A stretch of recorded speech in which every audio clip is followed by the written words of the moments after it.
it's a big, So, thank you all for joining. Um, I haven't had time all week. I just got back home this morning. Flew back in around 1 a.m. So I'm really, really tired. But this week, what I want us to do is to hold on, let me check on a couple of things here. Is that the one? Think so. You know what? So what? Let's do it. Um,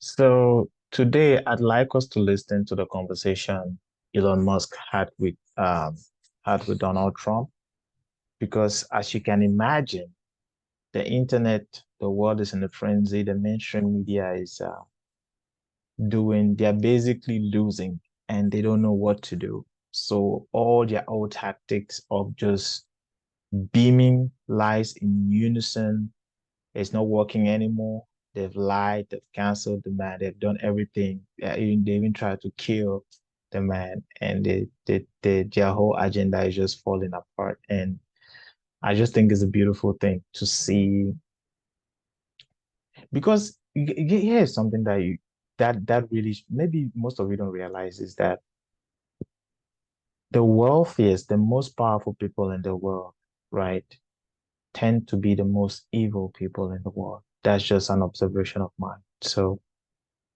that's what I've noticed. And it's just so different and refreshing to see people that have all the power, that have all the wherewithal, but are still grounded in truth. And some they haven't lost their humanity. People like Elon Musk, people like Donald Trump, people like David Sachs, people like Palihapitiya, people like David Friedberg. People I know that the ratio of good rich people to bad rich people is like, 1 to 100. I get it, but it gives me hope. It gives me hope because at some point I told myself that, man, if I really, really end up really rich, does that mean that I'm really, really gonna be evil? Am I gonna have to really dirty my hands or sell my soul or not do right by my people, by myself, by my family, and by my God? I ask myself that question, and this right here gives me hope and makes me believe that you can still be a good person and still make ridiculous amounts of money and still be tremendously successful. So let's go ahead and listen to the conversation. You're going to find me pausing ever so often to give my thoughts and comments and trying to figure out what's going on. But yeah, let's go ahead and take a listen to this. And I thought it was very interesting, by the all way. right, hello everyone. My apologies for the late start. We unfortunately had a massive distributed denial of service attack against our servers, and So, saturated all of our data lines. Like and it's funny basically how hundreds of gigabits of data were saturated. We think we've overcome most of that, and so it's now time to proceed. But he makes light of the situation. This teaches me something about people that are really successful. Their level of resilience. You see, like somebody like me, when something bad happens, it takes me a couple of hours to process it. It's like you get pulled over by a cop and maybe he ruffles you a little bit. It's gonna traumatize you for a couple of hours or maybe a couple of days or even a couple of weeks. And then you know what? You kind of ease out of it. This guy just went through a massive malware attack that could have, crashed the servers, that could have destroyed X in some way, shape, or form. And he just giggles it off. I'm like, wow, that that shows tremendous, like the guy is so thick-skinned. Like he just rolls off. It's like, oh yeah, another day in peanuts. What do these people go through that we don't know about? They are so to me that's a show of resilience, not necessarily a show of strength, but it's like, another day they attacked us, we beat them, but let's carry on. He doesn't spend a lot of time or mental energy on it. He just keeps moving. That's crazy. As this massive attack illustrates, there's a lot of opposition to people just hearing what President Trump has to say, and but I'm honored to have this conversation. I want to emphasize it's a conversation, and it's really intended to just get a feel for what Donald Trump is just like in a conversation. So it's hard to catch a vibe about someone if you just don't hear them talk in a normal way. And when there's an adversarial interview, like no one's themselves in an adversarial interview. So and this is really aimed at kind of open-minded, independent voters who just trying to make up their mind. So you can understand like what is what is it just like to have a conversation. So honored to Donald, great to speak. We had a great conversation yesterday. As you mentioned yesterday, if we could just record that conversation and post it, it would have been excellent. And I hope we can have something like that today. Well, I think we will. I'm pretty sure we will. And congratulations, because I see you broke every record in the book with so many millions of people, and it's an honor. Yeah, we view that as an honor. This is probably and the biggest live that has ever happened on the internet, by the way, because Aiden Ross's live with Donald Trump became the biggest live just like a week or so ago with over 1 million people. Because the thing with live is when you are live, you can have a whole bunch of people on your live and then post your live. More people can watch your recordings and then your views keep growing.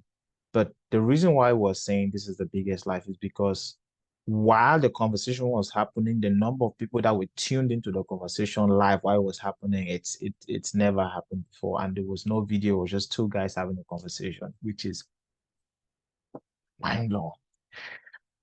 Whether one day meet or reach for that level, who knows? Anyways, I think the number is Aiden Ross's number was like just over 1 million people that were live watching his broadcast. But I don't know. This was at least 10, maybe more million people. Like basically the whole planet was just tuning to this conversation between these two guys. The whole planet, the whole freaking planet, man. You do want silencing of certain voices. Usually those are voices that have something to say that are constructive, oftentimes constructive. And so we have to consider it an honor. But congratulations on breaking every record in the. Oh, by the way, I tuned in live. So just to give you some context, when this was happening, right? When Donald Elon was about to go live, he tweeted out about 2 hours before. So, but I didn't see it when he did. So I just kind of went on X and I was like, oh wait, he's about to go live. I had no idea what was going. Well, he did say he was going live with Trump. And so I tried to join the live, but for some odd reason, I had a weird, there was a weird message that came through on my phone. Let me see if I can put, because I had enough sense to screenshot it actually. Let me see if I can find that. I have people reaching out to me. That's what happens when you're a small business person. You do everything yourself. I'm trying to record and produce my my weekly video, and then there's somebody, and he does need my attention a little bit. Let me see. Album. I think it was, if I go to screenshots, should have it somewhere. I don't know. Do I have it? Do I not? Yes, no, maybe. Okay. Here's the screenshot. I don't know if you can see it, but it says couldn't fetch space. Just to prove that I actually tried to join this live while it was happening, and there's the error message. In fact, I'm going to put while I'm doing the edit, I'll just take the screenshot and put it on there so you can see. But I do have a screenshot from when I was trying to join that live on that day, and it wouldn't let me. The book tonight. That's great. Well, thank you. Well, maybe we could start off with, the assassination attempt, which was an incredible thing. And I have to say that, your actions after that assassination attempt were inspiring. you, instead of shying away from things, instead of ducking down, you were pumping your fist in the air and saying fight, fight, fight. And I think that's, I mean, That is inspiring. the president of the United States represents America, and I think that is America. That is strength under fire, and so that's a big part of the reason under why fire. I was excited to endorse you as the president of the United States for having another term here. Is that was just. I mean, love the man or hate the man. Who do you know? Who do you know just nearly got shot? You don't even know if it was one person trying to kill you, if it was two. Even if you assuming you're, first of all, you're not even thinking about that. First of all, nobody even thinks about if it's one or two person. If you hear bullets, you are on the floor. Personally, I'm on the floor, duck down, heads down. The guy, in the middle of all that, he tells the agents to get up of him. He got up and he was like, that's gangster, man. That's gangster. That's gangster of shit. That is so gangster that I don't even know what to say. That is straight up gangster, man. Gangster. Yep. Incredibly inspiring, but I mean, what was it like for you? Not pleasant, I have to be Not honest. pleasant. I said there was blood. I had more blood. I didn't know I had. I didn't know I had that much blood. The doctors later told me that the ear is a place that is a very bloody place if you're going to get hit. But in this case, it was probably the best alternative you could even think about because it went at the right angle, and it was a hard hit. It was very. I guess you would say surreal, but it wasn't surreal. You know, I was telling somebody you have instances like this or like a lot less than this where you feel it's a surreal situation. And I never felt that way. I knew immediately that it was a bullet. I knew immediately that it was at the ear, and because it hit very hard, but hit the ear. And I also heard people shout, bullets, bullets, get down, because I moved down pretty nicely, pretty quickly, and we had bullets flying right over my head after I went down, so I'm glad I went down. The bigger miracle was that I was looking in the exact direction of the shooter, and so it hit me at an angle that was far less destructive than any other angle, so that was the miracle. That was, for those people that don't believe in God, I think we got to all start thinking about that. You have to... I'm a believer. Now I'm more of a believer, I think, and a lot of people have said that to me. A lot of great people have said that to me, actually. But it was amazing that I happened to be turned just at that perfect angle. And all because I put down a chart on immigration that showed that the numbers were so great. I love that chart even more now than I ever. Maybe it's a sign. Yeah. Maybe that's a sign. It's an immigration sign. You highlighted a serious issue. Yeah. And at that moment, that's right. The bullet missed your, hit your ear, but missed your head. Well, the amazing thing is that the sign, I said, bring down that sign on immigration, and it was literally about an eighth of a second where it would be good, and after that it was going to be a disaster, no matter which way you were facing. But it just had that perfect angle, which was exactly at this shooter. Very sad situation. Such a sad situation. Now I do have some comments about this. Like, what are the chances? Because to be honest, I've heard something. I've heard a few things online since this happened. I remember where I was. I was in Canada when this happened.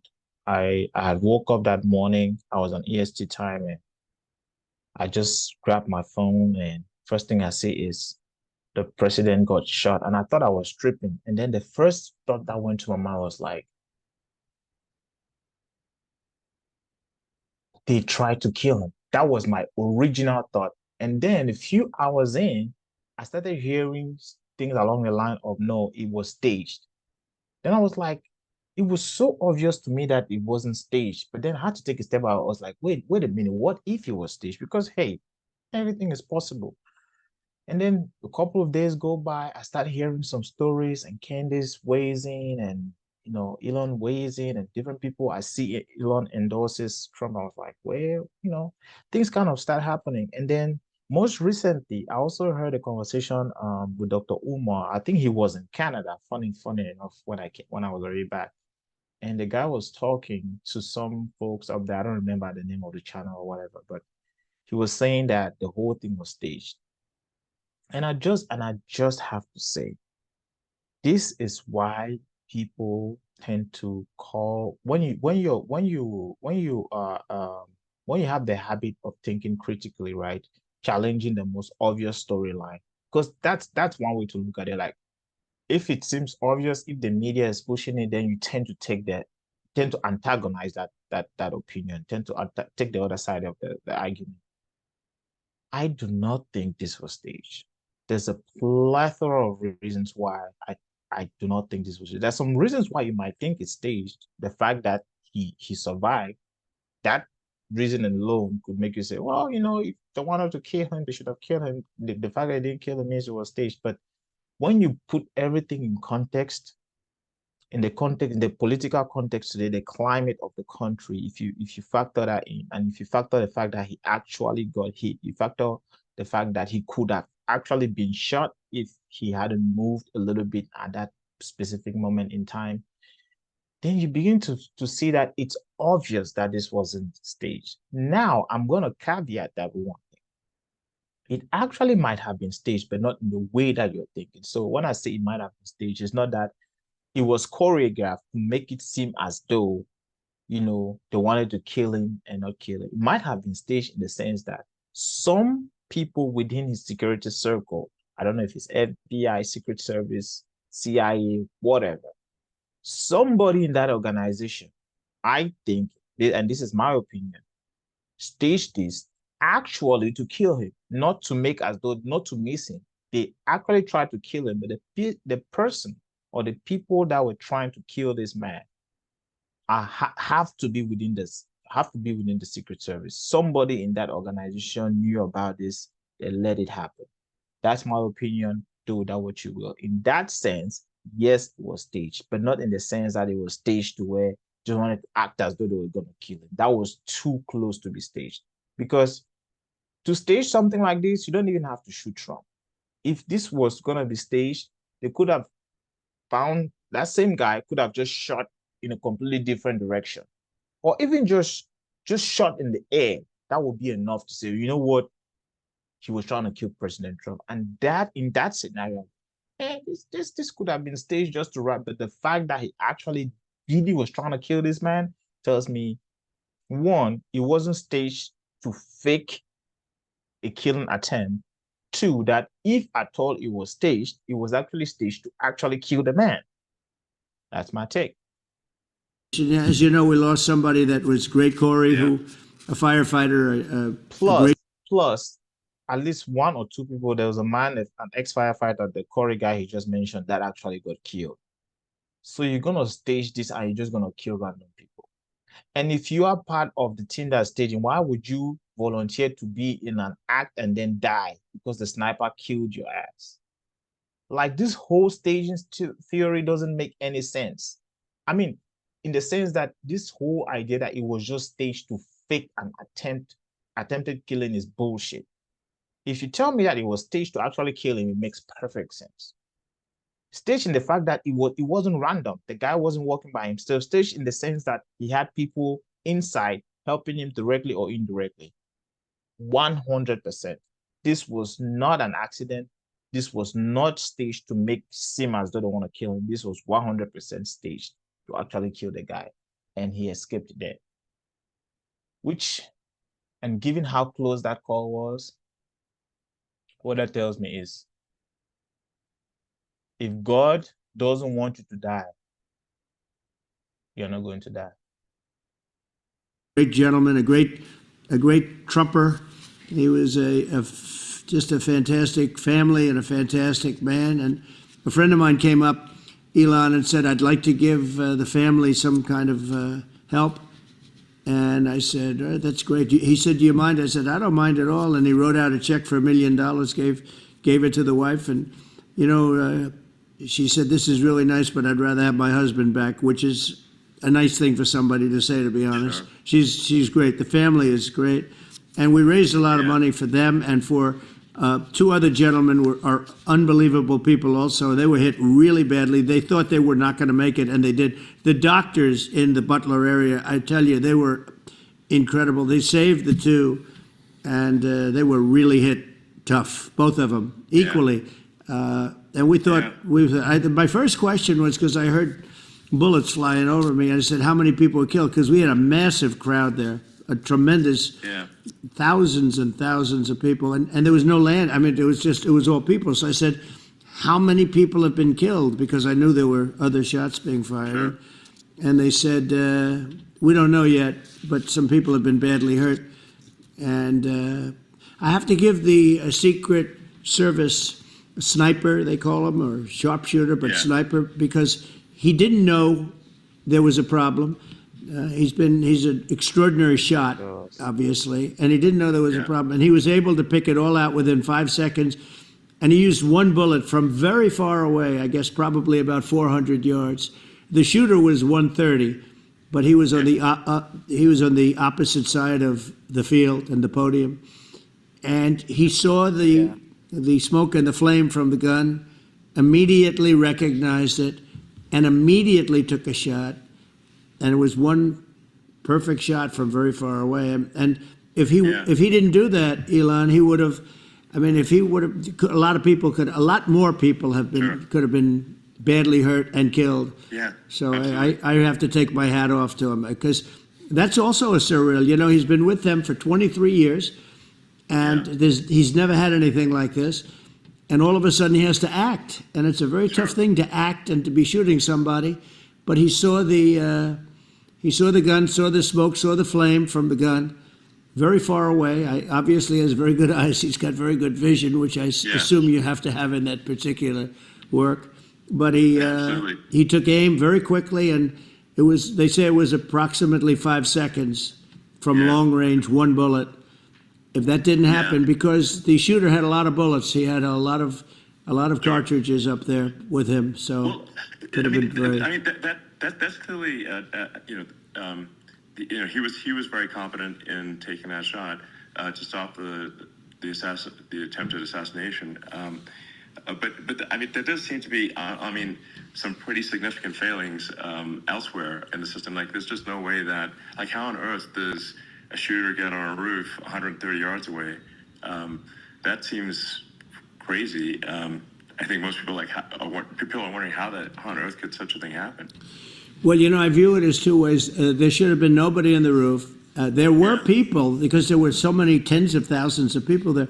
There were people that were seeing him, and there was one woman with a red shirt and Trump all over it, and she's screaming.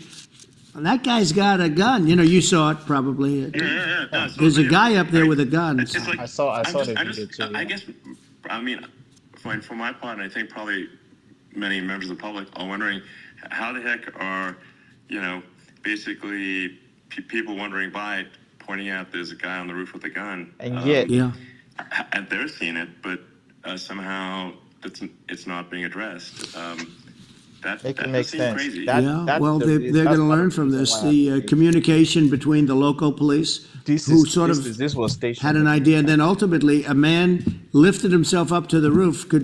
And I think Trump is being responsible here. The only reason why he's not going to go down that road is because it can only be counterproductive at this point. It doesn't really matter if it's true, but he's not excluding that possibility, but he's trying to be constructive, because at this point, if he goes down that route, then it just creates a lot more chaos for him and his campaign, and it's chaos that doesn't bring, because sometimes you have to get trade-offs, right? Okay, if he goes like, okay, the Secret Service was trying to kill me, how does that benefit his campaign right now? Everybody saw what happened, and it doesn't need to be said. Everybody is thinking it, And from his standpoint, I get why he wouldn't even go down that route, because it wouldn't make much of a difference in the campaign At the end of the day, you want to win and make a difference, So that would be the only rationale why someone like me would say, okay, I see why he's not even talking about it like that, but I definitely believe that the Secret Service had something to do with this. Barely do it because, he was pulling himself up. Yeah. And he saw the man with the gun. The man with the gun pointed the gun at him. He thought he was probably going to get shot, but, he was like pulling himself up. And because of that, he couldn't get to his gun, and he fell down, actually very badly hurt his leg, his ankle. I hear very badly, but he fell down. And he did, from what I understand, he did say, there's a guy up there with a gun. And the shooting started very quickly after that. I think it forced the shooter to go maybe quicker. You're supposed to be a very good shot. Yeah. My sons, Don and Eric, they can't believe what happened, but they said from 130 yards, a bad shot would hit that target almost every. And this is the part where you begin to wonder, say, wait a minute, if they were trying to kill him, right? Why didn't they get somebody that would actually kill him? And then because this is an argument for that it was staged. I get it. But once you put everything in context, it actually makes sense. The guy hit Trump. He hit him. That tells you that it's not like he shot, too far. He was on target. Trump had just moved. So the idea that he's the bad shot, like anybody, because you have to think that cop had clawed up to the roof, like popped his head and saw him, and then he saw the guy pointed the gun at the cop. The cop like basically ducked and dropped to the ground and then called it in on the radio. So the shooter now assumed, okay, they know I'm here. Within the next 30 seconds, if I don't take this shot, I'm never gonna get a chance to take it. So within 5 seconds after that cop saw him, that's when he took that shot. So in a way, he might have panicked a little bit and try to rush it, which is why, he might have missed. And I really think that his intent was to kill, because if he didn't want to kill Trump, he wouldn't have targeted the head, So if he just wanted to stage it, this would be another argument for, so why didn't he shoot Trump maybe somewhere in the chest? So you know what? If I shoot him in the chest, he may not die, but it's gonna be believable enough. So I'm just saying that the idea that it was just staged to blow up his campaign, it just doesn't hold water to me. There's just too many things that could have gone wrong with that plan to where Trump would have died, and that just doesn't make sense to me, given exactly when and how he took that shot. Every time they said it's like in golf, sinking a 2-foot putt. Yeah, it's not a tough shot. No, it's not a long shot.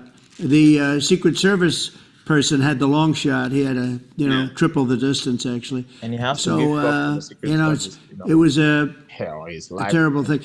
Look, it's hard. I have to say this about the Secret Service. When I went down, and I went down based on, I think they're screaming, but other people also, because people saw this happen. You had so many people. One of the miracles was that nobody ran. I mean, if a gun goes off, the crowd control people showed us this. When guns go off, and it does happen in stadiums, at a soccer match or some kind of a match, everybody flees. They call it a stampede, like cattle. But everybody, and a lot of people get killed with those stampedes. We had more people than you'd have at, some of these matches or these games. And this is part of the reason why I say I think God had a hand in this. I don't think it was. You can't tell me that this was just all random, right? Because I'm thinking that if Trump didn't stand up and do the fist thing, maybe people would have even panicked, right? The fact that he stood up, he was like, fight, fight, fight. People were like, why the heck are we running away? Let's fight, fight, fight. So the whole thing was like, there was a spirit of I don't know how to describe it. It's like the strength that the people came together in that moment around Trump as their strong leader and said, we are not going to cow to the terror of whoever is trying to inflict terror on us. We're not going to be scared. We're not going to back down. We are going to stand up. We're going to fight, and we're going to keep pushing. Period. That's just the way I see it. I mean, I couldn't see it any other way. Because, like he said, experts typically, and you and I know, if gunshot come off for year, bro, I didn't dig na hole and inside. I'll lie you. Especially if I don't get my own pew pew. Nah, I know they for that nonsense. I'm gonna just woke up. He be get secret service. If it's even more. Personally, if I've been inside that crowd, send me out for the dog na dog. I'm not afraid. I'm ashamed to say it. You can call me a coward, but I'm just telling you the natural human instinct of any random guy like myself. I'm ducking. I'm staying down. But this guy on par on, I mean, this guy showed courage. Period. You cannot tell me this. I don't know there's any other human being that in the exact same scenario is gonna stand up. I'm just saying, like, it doesn't come to you naturally to just stand up like that in the face of that kind of fear and terror. Now, granted, he had the FBI, the Secret Service with him and all that. Yeah, yeah, yeah, yeah, yeah. But who stands up in the face of fire like that? I mean, the who's and more. Like when I check him, when I check him. Nobody left. You know, you had a small group behind us in the grandstand, and that was full. And you look at it as it was taking place, and normally they'd be running. They didn't leave. They saw that I was hurt. They saw a lot of blood, and they saw that I went down. And it's almost like they wanted to be with me. Well, out front, you had thousands, tens of thousands of people. As far as the eye could see, you had people in Spirit of Butler. God. As far as the eye could see, and I think this is the statement from God Himself. From God Himself, the God that has blessed this country, the God that is supporting America, the God that is protecting this country,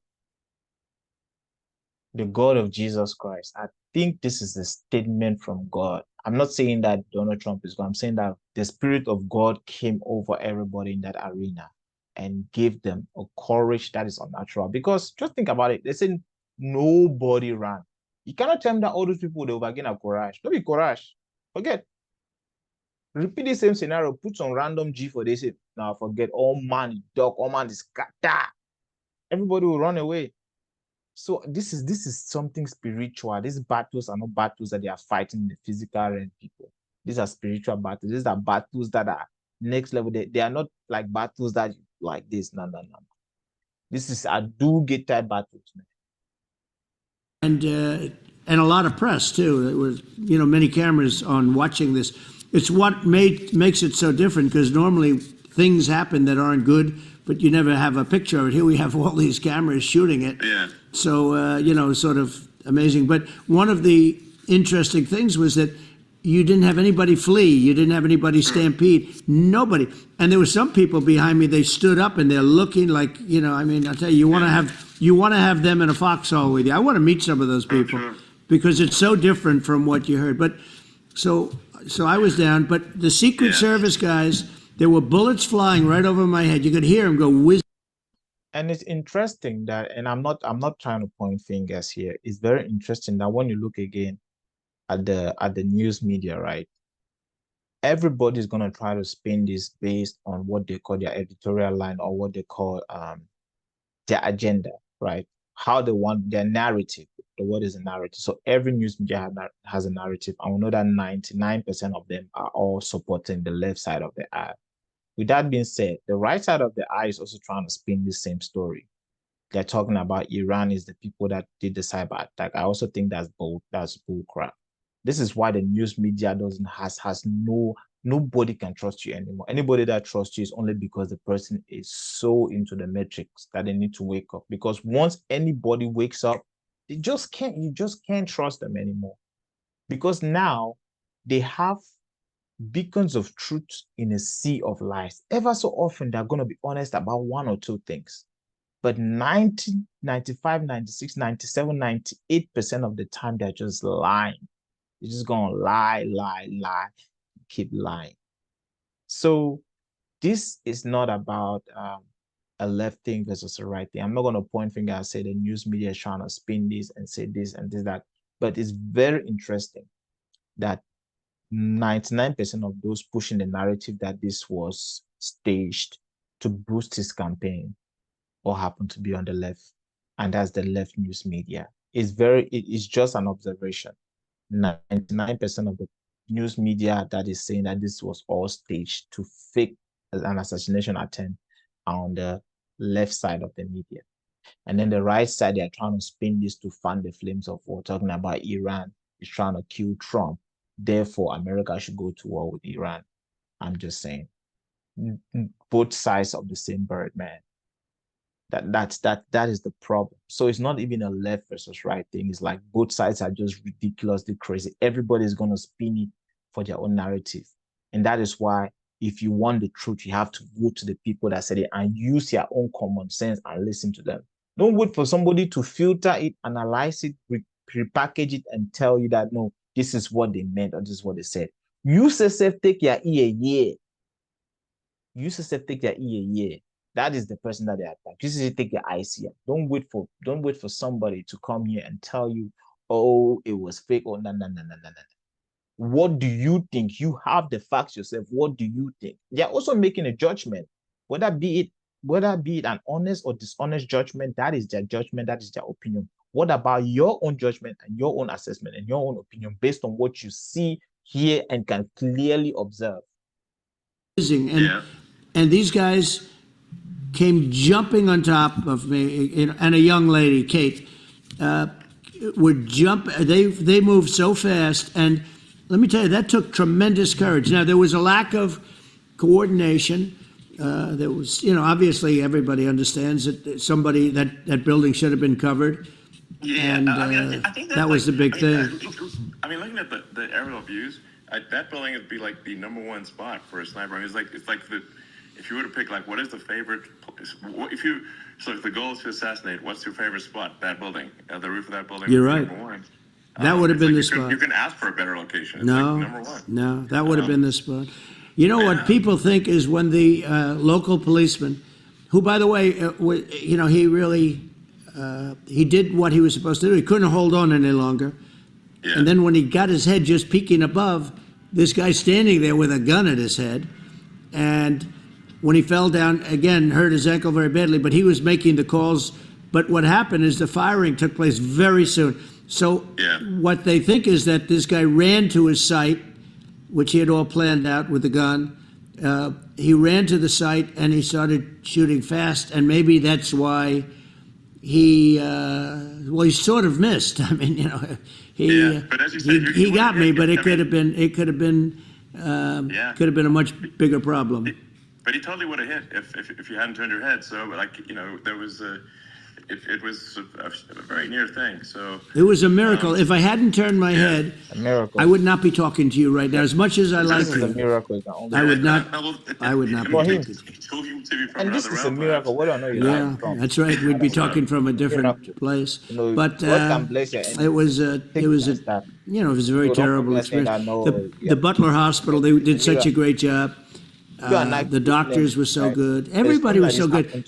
There was a mistake. Miracle. If somebody knew, because people were hearing, there was just a bad feeling that somebody was around. You know that story now. It's been pretty well. Yeah. And if somebody could have said, because they've oftentimes said, like there'd be a lightning storm or something, because I've done, I think, over 300. I think I did a lot more than that, but we did a lot. And oftentimes they'll say, sir, could you wait 10 minutes, please? Sir, could you wait 20 minutes? There's a storm overhead or lightning or something, right? Yeah. And that happens often. And this would have been a perfect time for that to have happened, but it didn't get coordinated. That was a problem. Well, it was your actions in the heat of fire, and what I find admirable there was that you can't fake bravery under such circumstances. The courage is instinctual. And that's it's not a rehearsed action. And so I just want to say that I think a lot of people admire your courage under fire there. And thank you very much. I appreciate it. I didn't think of it. I just wanted to get up, and I wanted to stand up. I wanted to let people know. I felt I was good when they were on top of me, covering me, actually, very much covering me, and very bravely. But I wanted to get up. I said, I want to get up, and they wanted. They have everything there. They have they wanted stretcher. I didn't like the stretcher, and I knew I was hit in the ear, but I knew I wasn't hit anywhere else. They felt I was hit someplace else because it was such a lot of blood, and they were sure that I was hit someplace else. And they were saying, "Sir, you were hit in more than the ear." I said, "Nope, I was hit in the ear. I want to get up. Let me get up." And so I got up, and the crowd didn't know what to think. I mean, this was so many people, and you could see they were confused. They didn't know what to think. And I wanted to let them know I was okay. It was very important for me to let them know that. And they went wild. You've seen the after. They didn't go wild when I got up because they didn't know, was I alive? You really couldn't tell. When I stood up before the hand, before the fist in the air, they didn't know if I was alive. Nobody knew, man. Nobody did. And when I put the fist up, they were just relieved and happy and thrilled, and the place went crazy.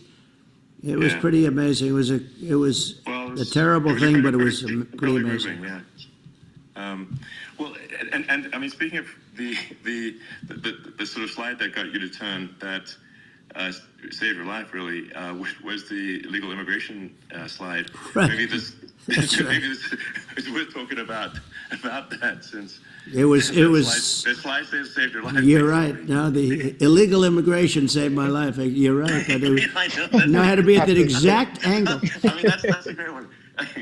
saved by illegal immigration. You know, the incredible thing, though, when you talk about the odds, you had to be exactly at that angle. But the incredible thing is that the chart, I used it less than 20% of the time. It was just a moment.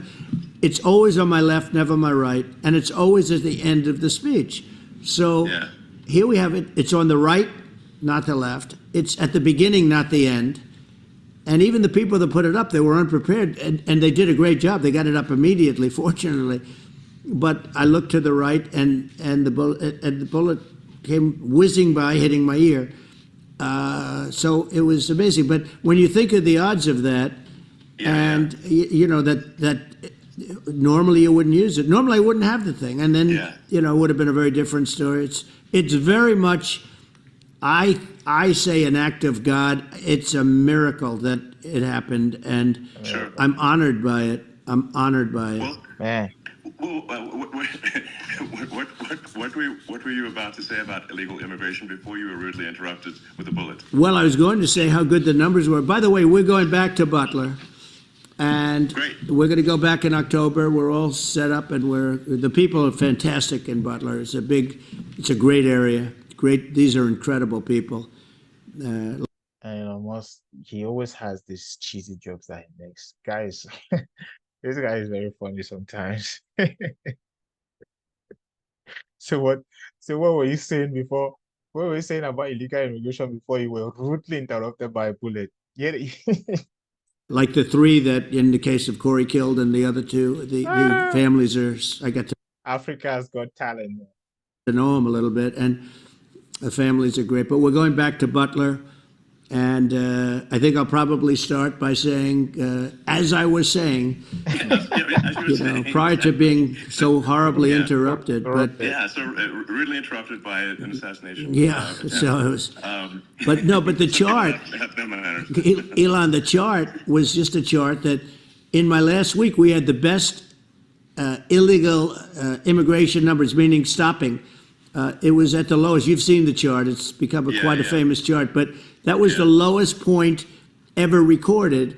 It was a really, I was very proud of those numbers. And then you see what happened with these people, Kamala and Joe. You see what happened. They just let it go. I had remain in Mexico policy. Pay attention to what he just said. He didn't say the Democratic Party. He's pointing a specific finger. This is why I keep saying that this guy took over Obama in 2016. He didn't do mass deportation. And he's not saying all the Democrats. He's specifically saying Kamala and Joe, because they did too much. They spoiled it for everybody else. So if you are supposed to be mad at somebody for what Trump is about to do to immigrants, generally speaking, and illegal immigrants specifically, it's entirely the fault of Joe Biden and Kamala Harris. because he wouldn't have to do this. If they just let the illegal immigration be low key the way it's always been, no, they want to do too much. That's why you shouldn't be doing too much.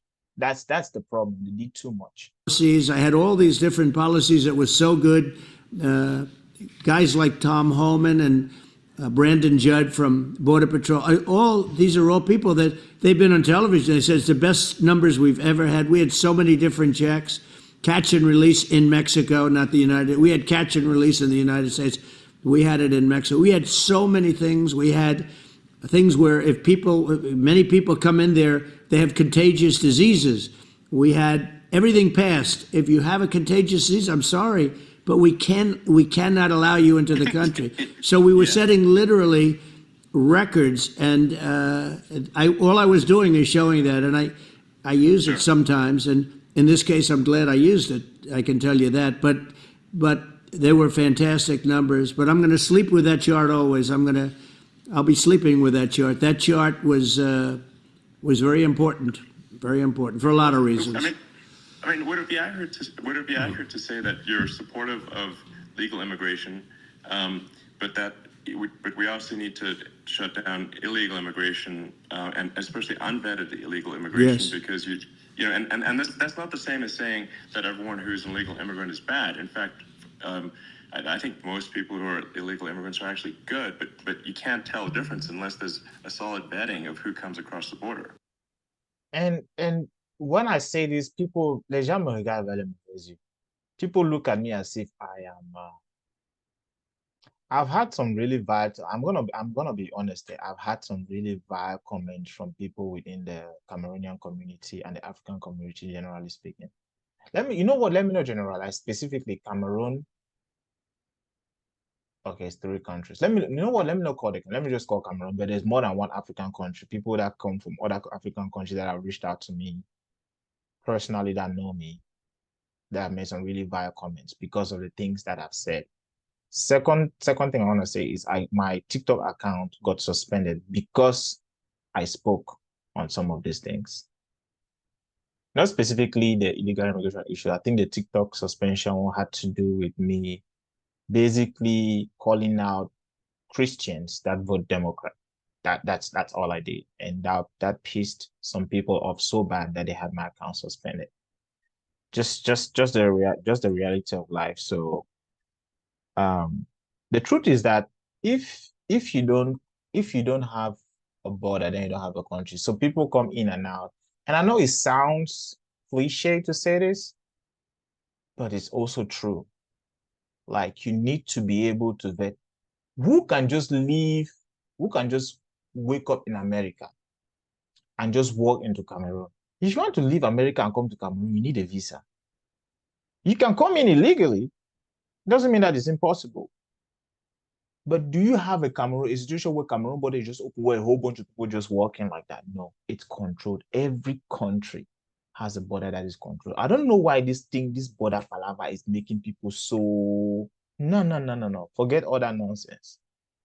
Yes, the country has a border. That border needs to be controlled. And if they control the border, it makes things actually better for immigrants, especially those that are educated. Because that is the actual solution. The solution is to control the border and make it easy for people that have high school degree, master's degree, PhDs to come here and live and work and get a better life for themselves, make themselves better. Now, there's a flip side of that argument that hurts Africa in some ways. I get it. That's not what I'm talking about. I'm talking about those that have already decided that they want to come to America, but they can't. That's the group I'm addressing right now. It actually makes sense if they allow you to come here legally. Because if you come here illegally, I'm telling you, it's a setup. Even those of us here that come legally, it's such a struggle to integrate, to be able, because you're not going to want to be in America forever. At some point, you want to travel out. Just know that if you come here illegally, once you come in, you can never leave. Or if you leave, you can never come back again. Unless you want to be leaving and coming back illegally every time. I don't know if that's what you want to do, but I'm just saying I just need you to understand that, because it's taken me almost a decade to be able to go out of the country, and I came here legally. it takes a long time for that process to come through. So don't just think that we're just saying it just in the air. Well, if you are in a position where you are struggling, you're in Africa, you're suffering, you're like, no, I don't care. I just want to come to America. Good and fine. But 5, 10, 15 years down the road, you're gonna listen to this and say, man, Armel avait raison.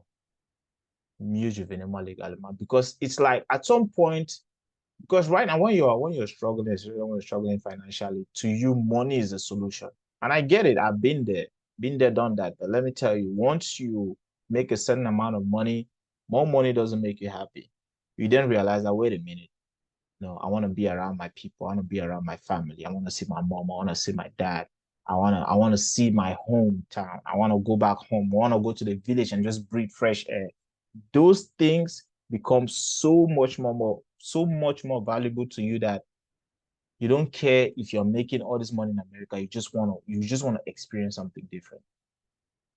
I'm just saying, that's just the reality. That's my reality. And a lot of people that I know share the same reality. So I'm just saying, don't think that we don't want you to come here the way that we did. No.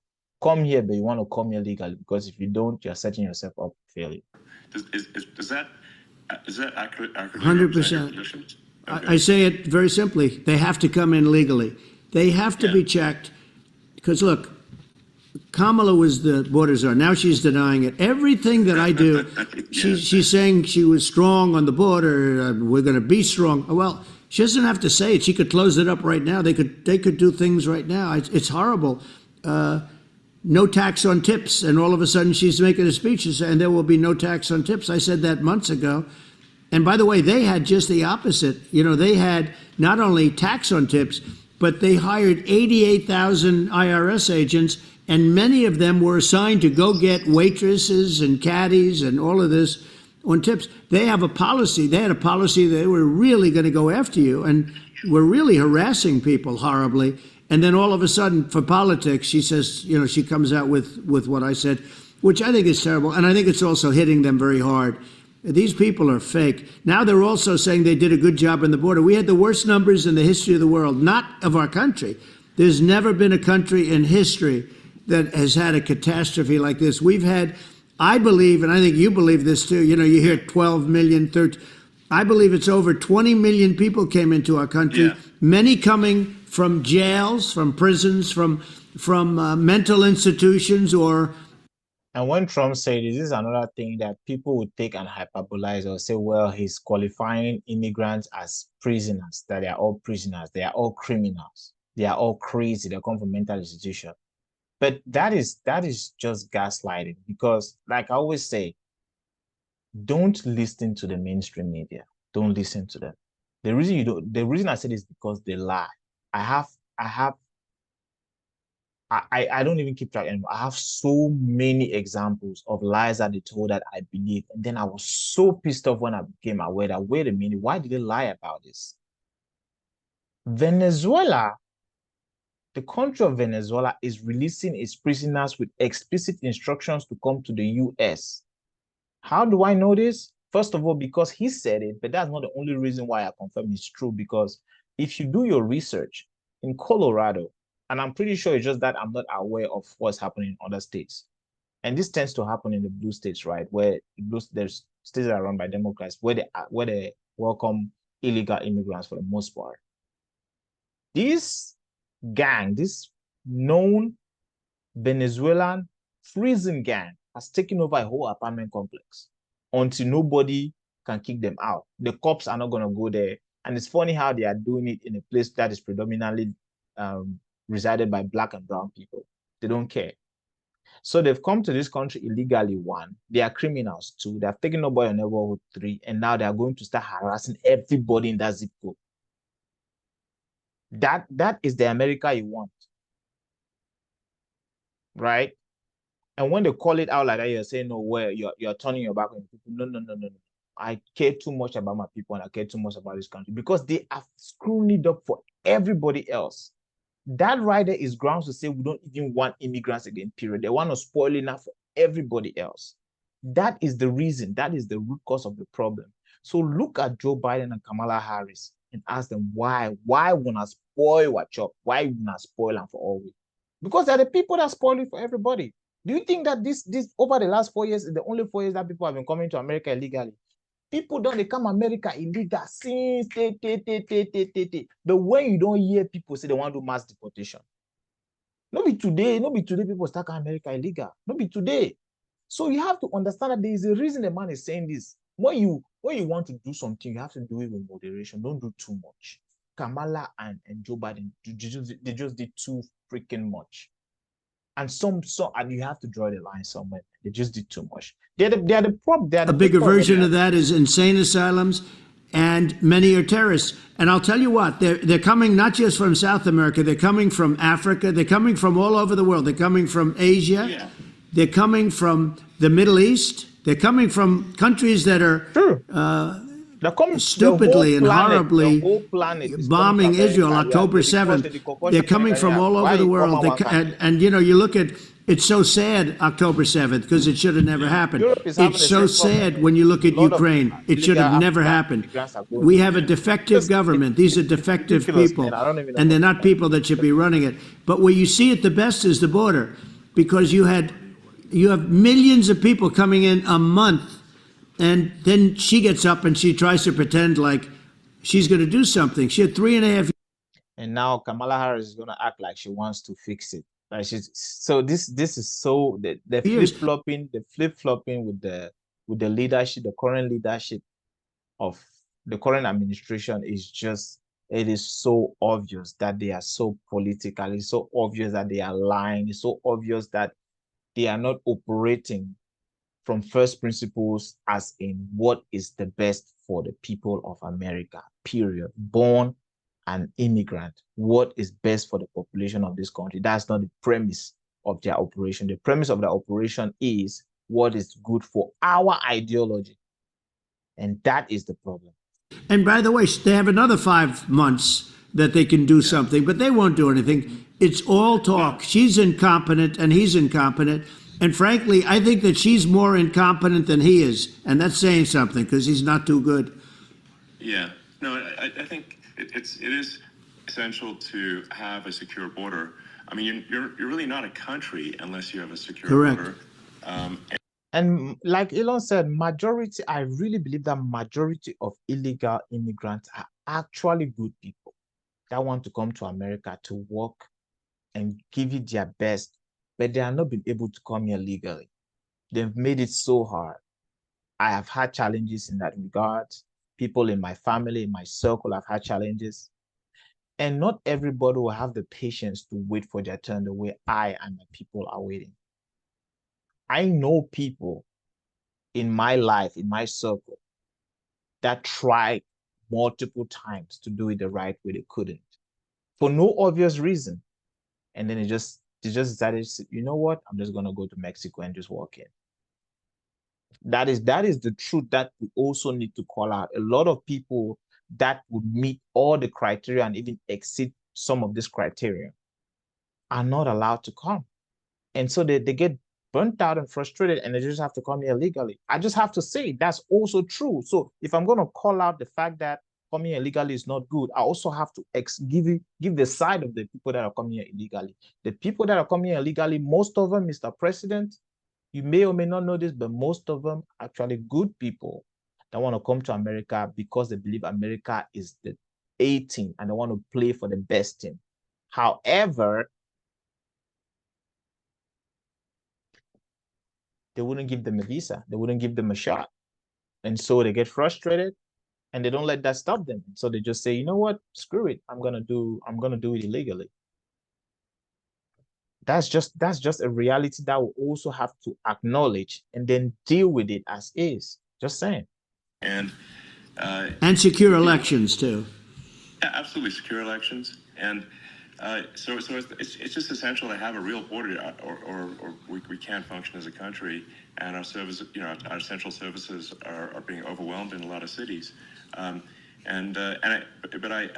we were talking about earlier, I think having a legal immigration process that is smooth and efficient and done well, and I, speaking as someone who is a legal immigrant, I think that. I mean, like one way to think of it is, who do you want on your team? who do you want on Team America? And I think we want to just say, okay. Yeah, you want the best. That's the same analogy I used. I don't know why I used that analogy. It's like I knew I was gonna do it. I didn't. Well, it was just off the dome. But yes, that's exactly the entire point. And to be completely honest, that was my thought process. For those of you that know my story, I'm not gonna go into the details. I picked America not because America was the best option at first, at face value. I thought about it long term because I had other opportunities to go to other countries, specifically a country in Europe. I just didn't feel like that was the best option for me. And so I came to America, even though I had less upfront. My scholarship that I had here was a partial scholarship, you know, and it wasn't a full scholarship. So I still had to come out of pocket a whole lot. I didn't have a whole lot of money. I struggled a lot. I became a tutor. Like I came here when I was leaving, coming to America. Oh, I thought I was gonna come to America with my engineering degree, and I was just gonna apply for work and get work. No, no, no, that's not how it works. When I came here, I was not allowed to work. For those of you that don't know, I cut grass. I mowed a whole bunch of lawns to make some money when I first got here. Yes, I parked cars when I first got here. I used to wash trailers, Free Miller out in what do you call it? Bethany, Oklahoma City, Council Road, Free Miller. I used to wash those trailers in and out. I used to knock on doors to sell roofing. I used to work for a roofing company. I used to be a salesman. I got a gun pulled on me by a racist guy that wouldn't shake my hand. I Man, I used to, man, I did so, I did all, I didn't do all the dirty jobs in the world, but I did so many dirty jobs. I used to sell Kirby vacuum cleaners, for those of you that know what Kirby is. So I used to be a tutor.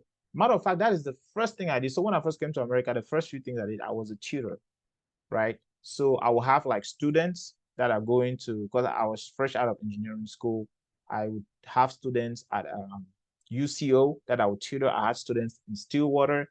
They were doing bachelor's degree level mechanical engineering, master's degree level mechanical engineering, bachelor's degree level chemical engineering, master's degree level chemical engineering. Like I had students. That's how I started making money in the first place. Off the dome. I met some people, I made some moves and I talked to people and I got some students that I was helping out and doing all that stuff. And I will go ahead and cut grass with Mr. James. I'll go around park cars with Mr. James. That's how I started making a little bit of money to get by. Up until it became possible for me to actually work legally. And that didn't just happen like that. It was an uphill battle. So you can't just come here. That's why I'm saying that when I see how much I struggled, I that came here legally, I can only imagine the level of the level of struggle that somebody that came here illegally has to do. Because the only way to bring that heel down if you come here illegally is to do more illegal stuff to be able to get back. And I didn't want to do that. At least I did. I didn't break any laws. I stayed in school. I was allowed to work only 20 hours. I tell you, playing by the rules is not easy, but that's what you have to do if you want to be welcome in this country. It's their country, they welcome you. You have to play by their rules. That's just the way it is. You can't just come to my house and I tell you cannot come in my house after 10 p.m. You want to come after 10 p.m. I tell you in my house, you have to remove your shoe. You don't want to remove your shoe. I tell you in my house, you cannot turn up the volume to a certain level after a certain hour. You want to turn up the volume. It's my house. I set the freaking rules, man. Okay, we want to let in people who are gonna, be great contributors to our society and to our economy, and Right. and who do you want on the team? And it's not to say that, like in my opinion, actually, I'd say like probably most of the illegal immigrants actually are actually good, hardworking people. That's my opinion, but some are not, and That's you all just it have takes. this sort of Now, one could put his adverse voice selection too. process where All it takes is a handful of criminals that mix in that gets if the somebody's mix like and it's poison for everybody else. And then when you have not a leadership has a that career just in stays right, theft or just calm, robbery, just calm. It I just don't poison for understand everybody what's else. taken them so long to get here, because we're in such a target-rich environment. I mean, why aren't more people who have a career in, bad things coming here sooner? Because it's a piece of cake to go rob, houses in LA or New York compared to other parts of the world. And in a lot of places in America, if you try to stop the person who's robbing you, you'll be arrested. Yeah. So Yeah. This crap is also happening It's in right. I Canada, mean, even in Europe. what's happening with crime, and our police are And he's talking about this. Yeah, that is true. It's happening in New York. It's happening in San Francisco. It's true. Person come for your ass, come move knife, threaten you. You give an open your door, may enter 31 taker. Let me say, the thing they really pass, even for Canada too. What is going on in the West? What the heck is going on in the West? I sure say even Russia, they say Russia and China are coming. I sure say even for China, they need to do so. Ha! That means you will be thief man, you will be criminal. You get upper hand on top of a person will be law-abiding citizen. That is incentivizing criminality now. That means if you want to get, you just become a criminal. Kamala Harris say if you thief anything will be under $1,500, it's free of charge. And the rationale they'll give is that no, they want to pay attention to bigger cases, to cases that have a bigger financial impact. What you are also doing by the same token is you are incentivizing petty crime. That means a man you go thief now, you get a calculator, he thief one, he punch and make sure say give for $499, you just take and go. They want go court, you say no, I be thieving only $499. I not reach the threshold. You cannot prosecute. That means you are incentivizing petty crime. so good, but they're not allowed to do their job. But I have to tell you, Elon, I hate to say, because it's such a downer to say it. I hate to say it. I hate it. But you have a lot of people that just shouldn't be. I think it's a much bigger number than you think. They're allowing, right, yeah. Again, they're allowing people from their jails. And if you were running one of these countries where they're coming from, you would have had all of them. As an example, Venezuela, their crime is down 72%. They're taking their drug dealers. They're taking, frankly, their prisoners. They're emptying out their prisons. They're taking their criminals, their murderers, their rapists, and they're delivering them into the. Castro did that. Yeah, well, he did on a much smaller scale. It was a much smaller scale. But this is a massive scale because this is being done worldwide. But here's what's happening: crime all over the world is down, and wait till you see the numbers that we have. This is migrant crime. This is crime that's going to be. And I saw it today in New York where somebody was. This is one of the things that I beg to disagree with President Trump. It's not that migrant crime is not up, but to attribute the entire spike of crime in the United States to migrants is actually wrong, and could be viewed as being bigotry or racist. Yes. So you cannot just say that, oh, all the spike in crime in America is from immigrants. There's a lot of born Americans, Black, white, Chinese, Mexican, that are committing these crimes. You cannot attribute all these crimes that spiked up to immigrants. No, that is not right. That doesn't even make sense. But I get why you say that, because you think that it kind of makes your point, make your bullseye bigger. But that is not true. So I would disagree with this.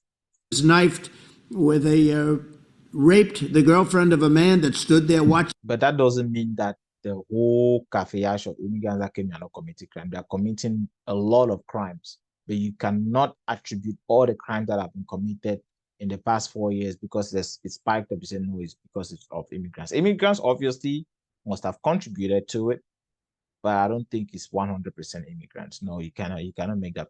I will never accept that logic. In New York in one of the shelters and started pulling out the knives, and bad things happened today. But this is happening. And you can say that without being emotional. Don't say that, oh, because you say, oh, immigrants are criminals, I cannot vote for. That's been childish. You can disagree and be calm and very, very rational, and just say it out flat out, like, hey, no, I don't think all these crimes are committed by immigrants, so you're wrong for that. But whatever, carry on. Happening every day. These are rough people. These are people that are in jail for murder and all sorts of things. Some of them are. And they're releasing them into our country, and they're telling them, if you come back, we're going to kill you. We're going to give you the death penalty or kill you. So they don't want to come back. But these are rough people. These are criminals that make our criminals look like nice people, and it's horrible what they're doing. And she's in charge of it because now she's trying to say she had nothing to do with it, and she's such a liar because she was called the border czar the first day, and it was on the headlines of every newspaper. She's the border czar, and she never even went there. She went to one location which had nothing to do with where the problem is. She went in and out, I guess, because she was getting a lot of pressure, but had nothing to do with the problem is. But she was the border czar, and people can't allow them to get away with their disinformation campaign. Now she's trying to say that she wasn't really involved, and the whole thing is horrible. She was totally in charge. She could have shut the border down without him. He didn't know what he was doing anyway, so he wouldn't have even known what happened. You could shut the border down. He wouldn't even know the difference. But the fact.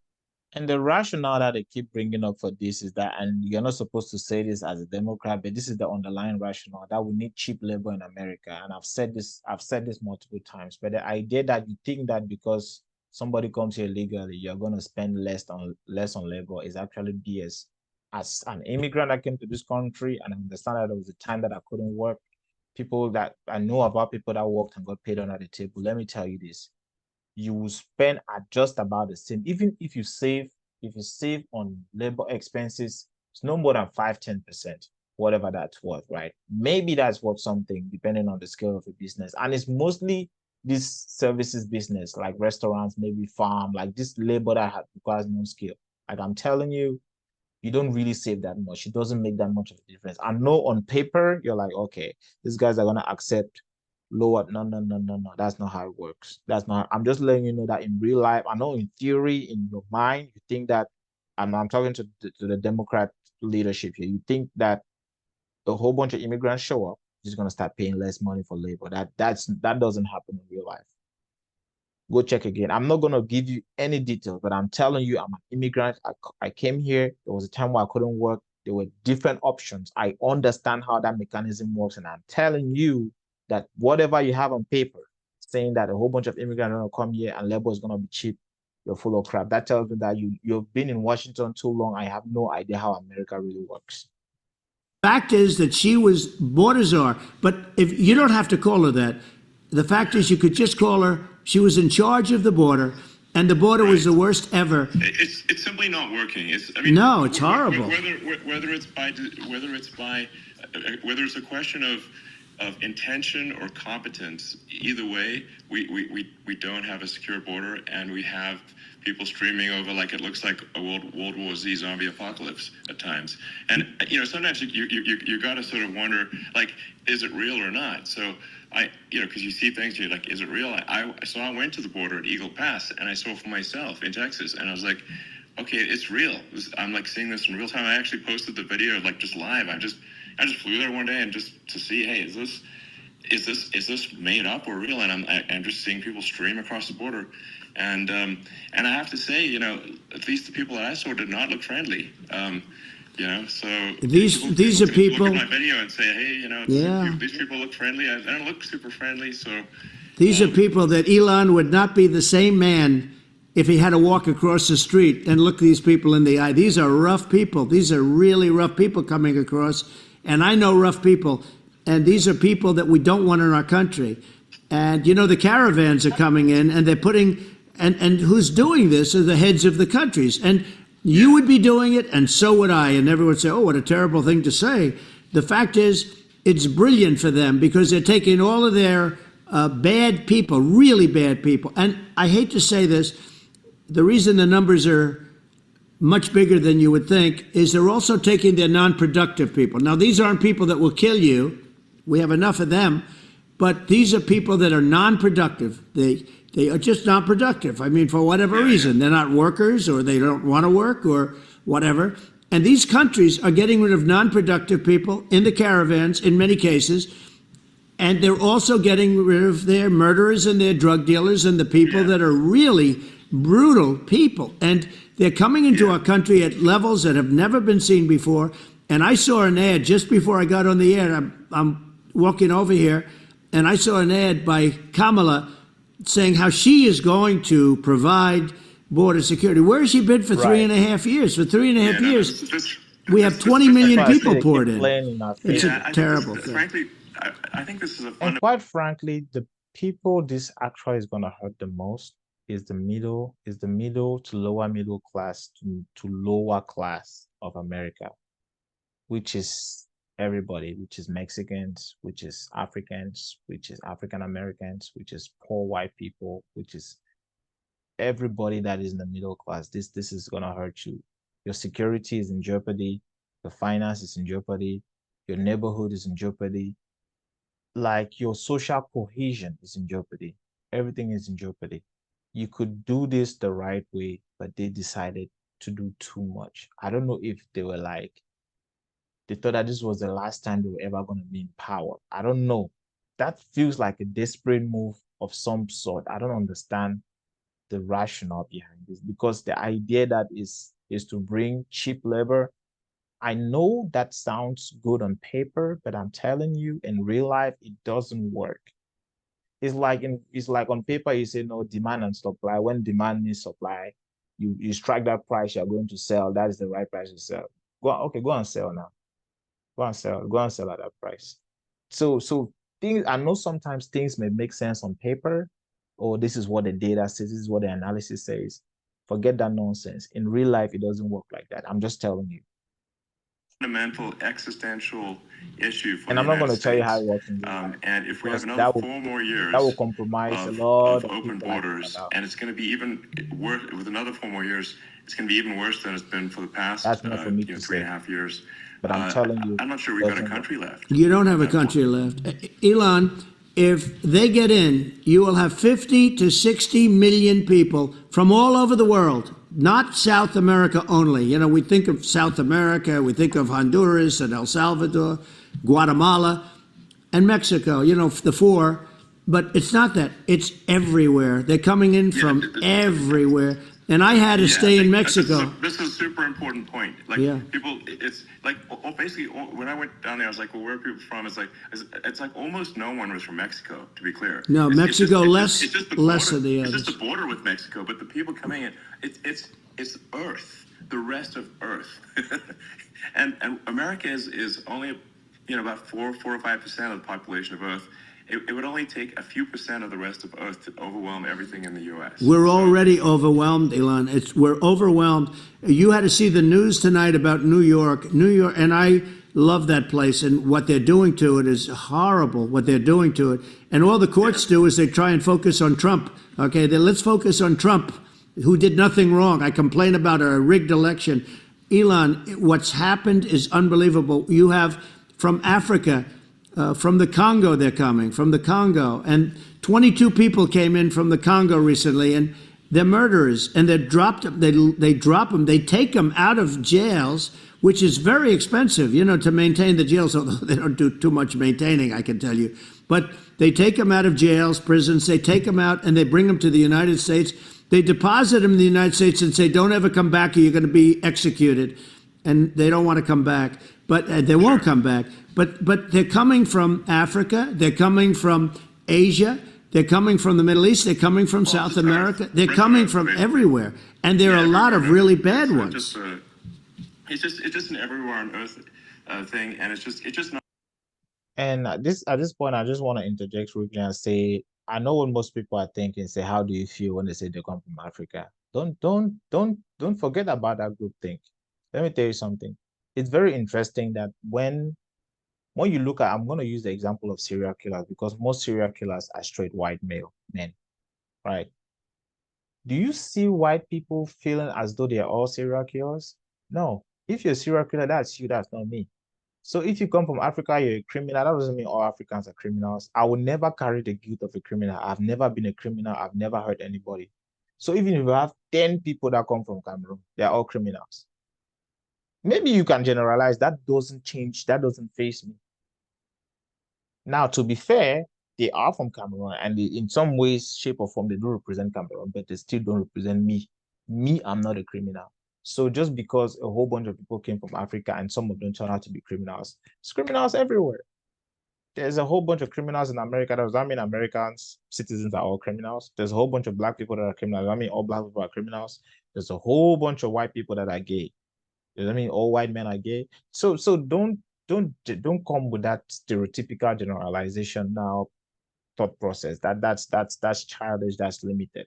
Don't even bring that here. Not possible for the United States to absorb, everyone from Earth, or even a few percent of the rest of Earth. It's just not possible. So, well, Elon, we're going to have just to finish this up. We're going to have the largest deportation in history of this country, and we have no choice. Otherwise, we're going to have a country. What they've done to our country. Think of it. With in Venezuela and in some of these other countries, crime is down 50, 60, 70, 80%. And you would be the same. You would have. I'll tell you what, Venezuela has not gotten rid of all of them. They've gotten rid of about 70% of their really bad people. Their jails are about 50% put into the United States. Same with other countries. Some are at 30%, some are at 50%. They're all different. But the bottom line is they're all going to be at 100%. Why wouldn't you put 100% of the... And they're doing it right now while this third-rate phony candidate... Don't forget, I beat Biden. He failed in the debate miserably. And, some people said, oh, gee, it's too bad. It's too bad he did so badly, or I did well in the debate. The first night they said, wow, one of the people at CNN said that was the greatest debate performance I've ever witnessed. And then 2 days later, they didn't talk about that. They just said he was bad. But that's okay. That's the way I get treated, and I don't mind that at all. What I can tell you is this. We cannot have a Democrat. We cannot have her. She's incompetent. She's as bad as Biden in a different... Yeah. Look, she hasn't done an interview since this whole scam started.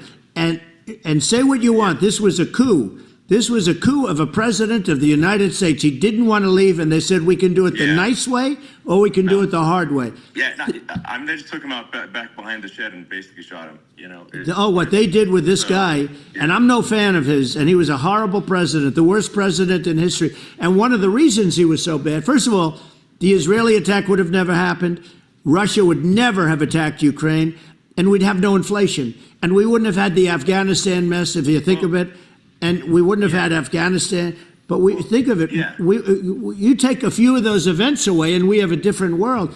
We would also have no inflation was caused by oil. Yeah. No. I think you're making an excellent point here, which is that when other countries can, that's right, because the logistics situation, invading or doing bad supply chain situation, when they're thinking about that, they're thinking about, okay, what's the American president going to do? 8 months. And do they after fear things the started American coming back? president? So the real Or is reason it of someone situation is they not do really not supply respect chain. It's and do not actually fear? oil. And I think That's they the price would rightfully be. I mean, but look at the footage of the assassination. They're like, okay,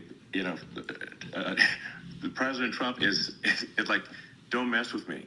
I mean, that's like, whereas I think people are not going to be, and they obviously have not been at all intimidated by Biden, and they certainly will not be intimidated by Kamala. And you have to really think of that in the context of global security. That if the American president is someone that, like, evil dictators are scared of, that makes a huge difference to the security of the world. So I had a good relationship with Putin, despite the Russia hoax that lasted for over 2 years. Just a hoax created by Hillary Clinton and Adam Shifty Schiff, some just bad people, just sick people, frankly. I mean, Schiff is a sick person. He's going to end up probably being a senator. It's hard to believe. The whole thing is hard to believe. But, they put our country in danger with that stuff, too. They actually, when they make up stories, and you have to fight your way out of it for a long time. But I know Putin very well. I got along with him very well. He respected me, and it's just one of those things. And we would talk a lot about Ukraine. It was the apple of his eye. But I said, don't ever do it. Don't ever do it. I shut down Nord Stream 2. That was the big oil pipeline, the biggest pipeline in the world going all over Europe. I shut it down. Biden came, and then they say, I loved Russia. I was a friend of Putin, and I loved Russia. No. He actually said to me one time, he said, if you're my friend, I'd hate to see you as an enemy. I shut down his pipeline, the biggest pipeline. They were looking at that to fund.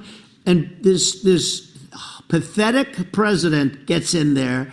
And the first thing he did, one of the early things he did is he shut down Keystone XL pipeline, which is our pipeline that would have employed 48,000 people, pipeline workers, shuts it down. That was, a massive job that Obama refused to allow. I allowed it in my first week because it was jobs and it moved oil. And by the way, in a much more environmentally friendly way. It's underground. It's not a truck that catches on fire or a train that catches on fire. But think of it. He shut down the XL pipeline, the Keystone XL pipeline. Yeah. He shuts that down, and he approves the Russian pipeline. Yeah, it doesn't make any sense. Right? It's like, it's inconsistent. Certainly. But I mean, I think it's just worth emphasizing, to listeners, the immense importance of whether the United States president is intimidating or not intimidating, and how much that matters to global security. Because there's some real tough characters out there, and if they don't think the American president is tough, they will do what they want to do. I know every one of them. It puts the whole world in danger. Elon, I know every one of them, and I know them well. Yeah. I know Putin, I know President Xi, I know Kim Jong-un of North Korea. I know every one of them. And let me tell you, people will say, oh, this is terrible. He said, I'm not saying anything good or bad. They're at the top of their game. They're tough, they're smart, they're vicious, and they're going to protect their country, whether they love their country. They probably do. It's just a different form of love, but they're going to protect their country. Yeah. But these are tough people at the top of their game. And when they see a Kamala or when they see Biden, Sleepy Joe, they can't even believe it. They can't believe this happened.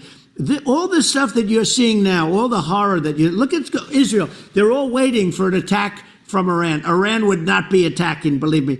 When I was there, and I say it with respect, because I think we would have been good with Iran. I don't want to do anything bad to Iran, but they knew not to mess around. Iran was broke. Because I told China, if you buy from Iran oil, it's all about the oil. That's where the money is. But if you buy oil from Iran, you're not going to do any business with the United States. And I meant it. And they said, we'll pass. They didn't buy oil.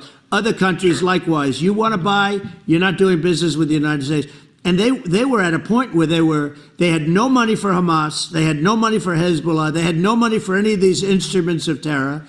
And it was amazing. In fact, there were articles when I was leaving, which is hard to believe, actually, especially when you look at what's happened to our country. Our country is so bad right now. It's such a different place. We were respected. Think of it. 4 years ago, we were so respected to a point where when I said don't buy oil, they didn't buy oil. But they had no money, and Israel would have never been attacked. Zero chance. And again, I said to Vladimir Putin, I said, don't do it. You can't do it, Vladimir. You do it, it's going to be a bad day. You cannot do it. And I told him things that what I do, and he said, no way. And I said, way. And it's the last time we ever had the conversation. He would never have done. I got along well with him. I hope to get along well with him again. Getting along well with them is a good thing, not a bad thing. I got along well with Kim Jong-un. When I met with President Obama, just before entering, it's a sort of a ritual. And I sat down with him and we talked. It was supposed to be for a very short period of time. It turned out to be a long period of time. I said, what's the biggest problem? He said, North Korea. I had that problem worked out very quickly. It was nasty at the beginning with Rocket Man and, all the different things. But all of a sudden I got a call. Those were some epic tweets, by the way. Those were they were epic everything. He said that he has a red button on his desk. I said, I have a red button on my desk too, but my red button is much bigger and my red button works. And then I called him Little Rocket Man of Little Rocket Man. Anyway, here's the bottom line. All of a sudden I got a call from him and they said they want to meet. They want to meet me. And we met, as you remember, we met in Singapore. We met also in Vietnam. And I got along with him great. We were in no danger. But President Obama thought we were going to end up in a nuclear war with him. And let me tell you, he's got a lot of nuclear stuff too. He's got plenty of nuclear. He can do plenty of damage.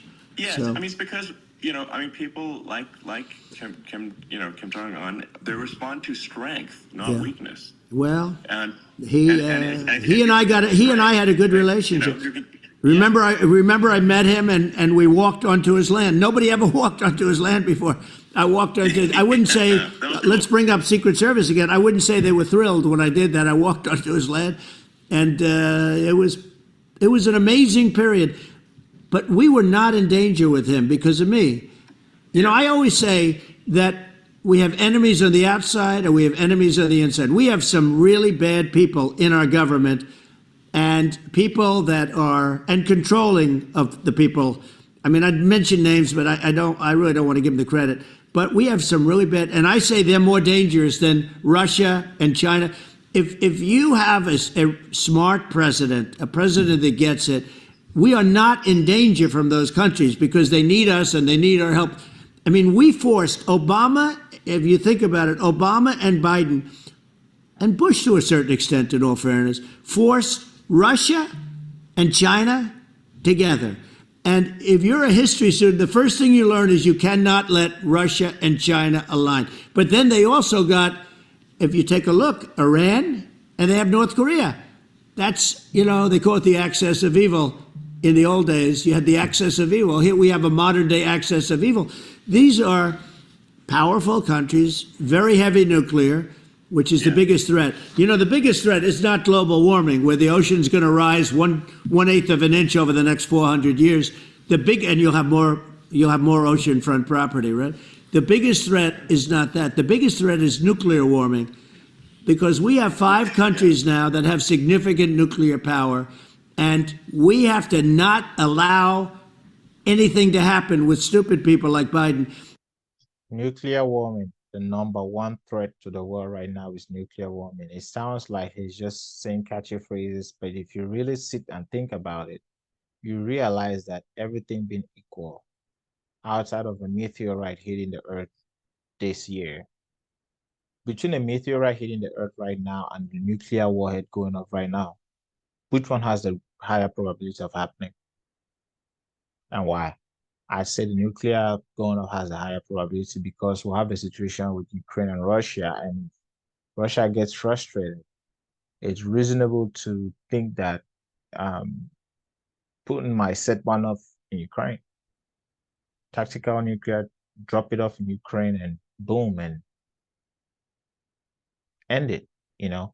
And if that then affects NATO countries, guess what? NATO Article 5 kicks in, and then there goes America now wanting to respond back to Russia. So it's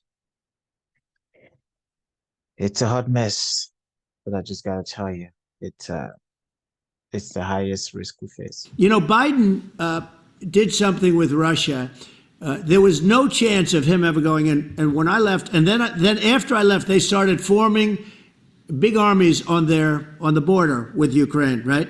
And I looked at that, and I thought he was doing that because Putin's a good negotiator. I thought he was doing that to negotiate.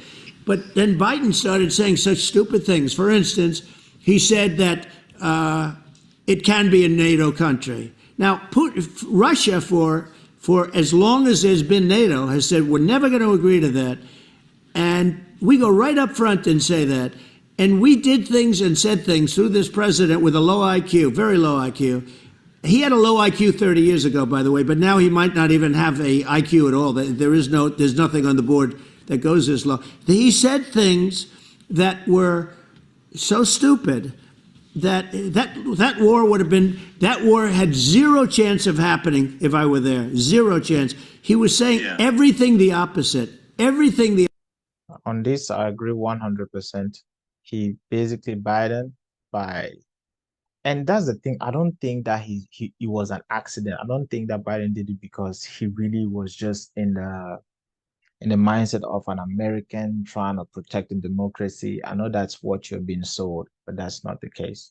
Biden has a lot of it. If there's one American politician that knows not to bring Ukraine into NATO, if there's only one, he would know that before Trump would. So Biden is the one that's supposed to be teaching all American politicians do not put Ukraine in NATO. He's the one that's supposed to tell everybody. So the fact that he did that tells me that not only he knew that, he decided to do that because he wanted to trigger a war situation. That's it. And given that he understands the nuclear capability of Russia, I think that is very, very irresponsible of our president.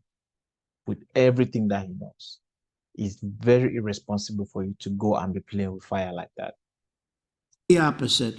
And it's so sad because many more people have been killed in Ukraine than you read about. You don't read about how bloody it is and how disastrous. Hey, look, just in the two armies, you lost 500,000 people. Yeah. And it's- and you know, Ukraine's having a hard time. Ukraine, I don't know if you saw the article recently, and it's true. You don't hear the true story, but if you think about it, Russia's gone. You know, Russia defeated Germany with us, and they defeated Napoleon. You know, they've been around a long time. They're a big fighting force, and it's very unfair. And Ukraine now doesn't have enough men. They're now using young men and very old men to fight, and we're in a very bad position. And I'm not going to blame exclusively, but I can tell you I could have stopped that, and a smart president could have stopped that. It wouldn't have happened. But we had a man that actually made it more prevalent. It was so bad, the words that he was using, the stupid threats coming from a stupid face that he was using.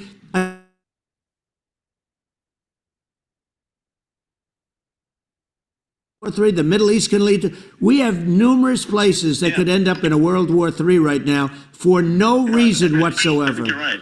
I think,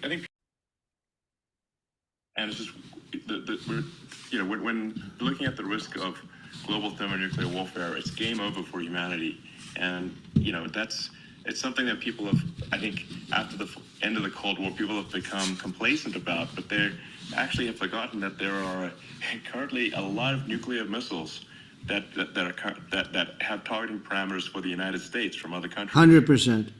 And one of the things we're going to do is we're going to build an Iron Dome over us. You know, Israel has it.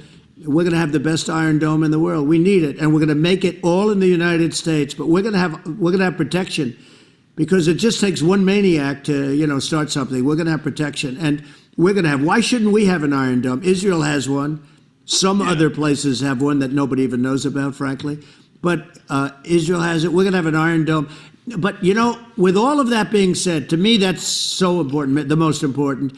But with all of that being said, the election's coming up, and the people want to hear about the economy and the fact that they can't buy groceries because they don't have enough money to buy groceries. The inflation has killed them. Food prices are up 50, 60, even 100% in some cases. And this stupid administration allowed this to happen, and it's a shame. And that's the thing that people most care about, in my opinion. They care about the border a lot, and we discuss the border at great length. It's nice to have a forum like this where I can discuss something at length. And by the way, you think Biden could do this interview? Do you think that Kamala could do this interview? They would take a pass on you. So they don't need Elon. They don't need Elon screaming out questions. It's pretty sad when you think that somebody that does this for a living can't answer a question or is afraid to do an interview. And in her case, with a very friendly interview, she's got all friendly interviewers. Yes, it's pretty absolutely. sad. But the big thing now is the economy, Elon. And as much as, I mean, I view nuclear as the single most important thing, but a lot of people don't. A lot of people don't understand that. But it doesn't have to. If I understand it, that's all you need. Because if I was president, you're not going to have that kind of a problem. But the thing that they really is making them angry is what Kamala and Biden have allowed to happen to the economy. It's a disaster with inflation. The inflation, it doesn't matter what you make. The inflation has eaten you alive. If you're a worker or if you're just a middle-income person, you can't afford. 4 years ago, 5 years ago, people were saving a lot of money. Today, they're using all their money and borrowing money just to live. It's a horrible thing that's happening, and we'll end that quickly. Yeah, a lot of people just don't understand where inflation comes from. Inflation comes from government overspending because the checks never bounce when it's written by the government. So if the government spends far more than it brings in, that increases the money supply, and if the money supply increases faster than the rate of goods and services, that's inflation. So really, we need to have we need to reduce our government spending, and we need to re-examine. I think we need like a government efficiency commission to say like, hey, where are we spending money that's sensible? Where is it not sensible? Right. And we need to live within our means. We're currently adding, I think, $1 trillion to the deficit roughly every 100 days. That's right. And the interest payments on the national debt have now exceeded the defense budget. It's on the order of $1 trillion.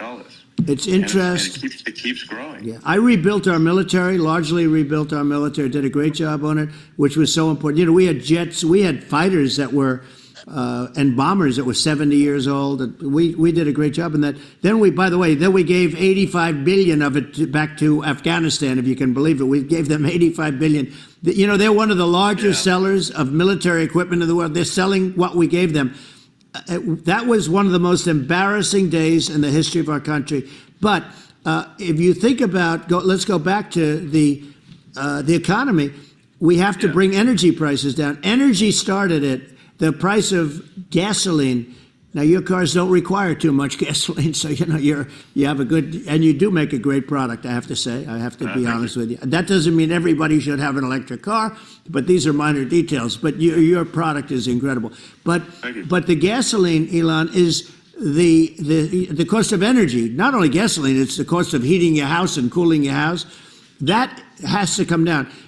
It's gone up 100%, 150, and 200%, and that has to come down. When that comes down, and we're going to drill, baby, drill. You know, they stopped drilling, and then they went back to drilling because they went back to the Trump policy. But if they won the day after they get into office, this country will go out of business because they're going to go to an energy policy that's not sustainable. Wind and different things. You're not going to have anything. And I know you're a big fan of the AI, and I have to say that AI, and this is shocking to me, but AI requires twice the energy that the country already produces for everything. So you're going to have to build. We're going to have to build a lot of energy if our country will be competitive with China, because that's our primary competitor for this on the AI. You're going to need a lot of electricity. You're going to need tremendous electricity, like almost double what we produce now for the whole country, if you can believe it. Sure. Well, just going, back to this, like this basic thing, which that people try to make it sound complicated, but it's not. But inflation is caused by government overspending. Right. Would you agree that we need to take a look at government spending? Yes. And have perhaps a government efficiency commission that just tries to make the spending sensible, and so the country lives within its means, just like a person does. The waste is incredible, and nobody negotiates prices. You used to have a lot of people making jets, and you end up with two companies, and they'll probably try and merge at some point. I mean, I went through it, like Air Force, just a thing like Air Force One. One of the first documents they asked me to sign, a general walks in, "Sir, would you please sign this document?" And what is it? Air Force One. That's with Boeing, which is basically two planes, two 747s. And the price was $5.7 billion for two planes. Now they're highly sophisticated. They're even nicer than your plane, okay? But much more sophisticated. They're I won't say what's on it, but they got a lot of stuff on it. Anyway, but it's 5.7. That's a crazy number. It's a crazy number, but I said, I'm not going to pay 5.7. I'm not going to do it. I said, who made the deal? Obama and his people.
I said, well, then I know the deal's no good.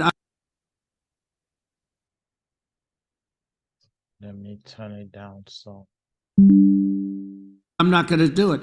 And over a course of about 4 weeks, by my saying I'm not going to do it, I got the price reduced by $1.6 billion for the exact same plane, other than we had a nicer paint job, if you want to know the truth.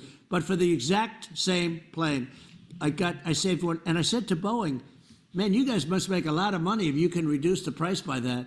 But now what I do hear is that they're going back to the Biden administration and wanting big cost overruns, because they see these dopey suckers in there, and they'll end up getting some of the money back. But I shaved it by $1.6 billion for the exact same plane. And you can now take that and multiply that out times thousands of other items. Multiply it by a zillion. Yeah, the numbers are astronomical. I agree with you. Well, I mean, I think it would be great to just have a government efficiency commission that takes a look at these things and just ensures that the taxpayer money, the taxpayers' hard-earned money, is spent in a good way. And I'd be happy to help out on such a commission if I'd love it. Well, you're the greatest cutter. I mean, I look at what you do. You walk in and you just say, you want to quit? Yeah. They go on strike. I won't mention the name of the company, but they go on strike and you say, that's okay, you're all gone. You're all gone. So every one of you is gone, and you are the greatest. You would be very good. Oh, you would love it. But, if you look at Argentina. I'd be happy to help out. Yeah, by the way, congratulations. I just looked at the number of people that are listening to you and I chat. We'll call it a chat. But congratulations. This is very good. I mean, it's great. And you're an interesting character. The new head of a place called Argentina, and he's a big, he's great. Yeah. And he's a big MAGA fan, that. He ran on MAGA. And he took it to an extreme, too. He ran on MAGA, and I hear he's doing really a terrific job. It's called Make Argentina Great Again. It worked out perfectly. He came in, he bought a lot of hats, he brought everything. But he's doing a big job. He really cut. And I'm hearing they're starting to do pretty well. Inflation's getting down. They had like 2,000%. And they had inflation like not normal inflation. They had the real deal. But we're going to have that pretty soon. We have. I think we have the worst inflation we've had in 100 years. They say it's 48 years. I don't believe it. I think we have the worst. They don't include a lot of the items that should be included. Yeah. Well, it's just from government overspending and not spending taxpayer money effectively, and having just so many departments you can't even name them all. And what Milei is doing is he's cutting government spending. He's simplifying things. He's putting in regulations that make sense, and Argentina overnight is experiencing a giant improvement in prosperity. That's right. But it's also a lesson for the United States, which is that Argentina used to be one of the most prosperous countries in the world. In the 30s, 40s, and because of bad government policy, it ruined the country. And if you take Venezuela, for example, Venezuela should be incredibly prosperous. They have phenomenal reserves of everything, oil, everything, and it should be prosperous. But if the government's wrong, it impoverishes the people. And so I think we should not be complacent in the United States in thinking that and taking our prosperity for granted, because if with bad government policy, we can run the country into the ground. And that's just something people should bear in mind. Don't take prosperity for granted.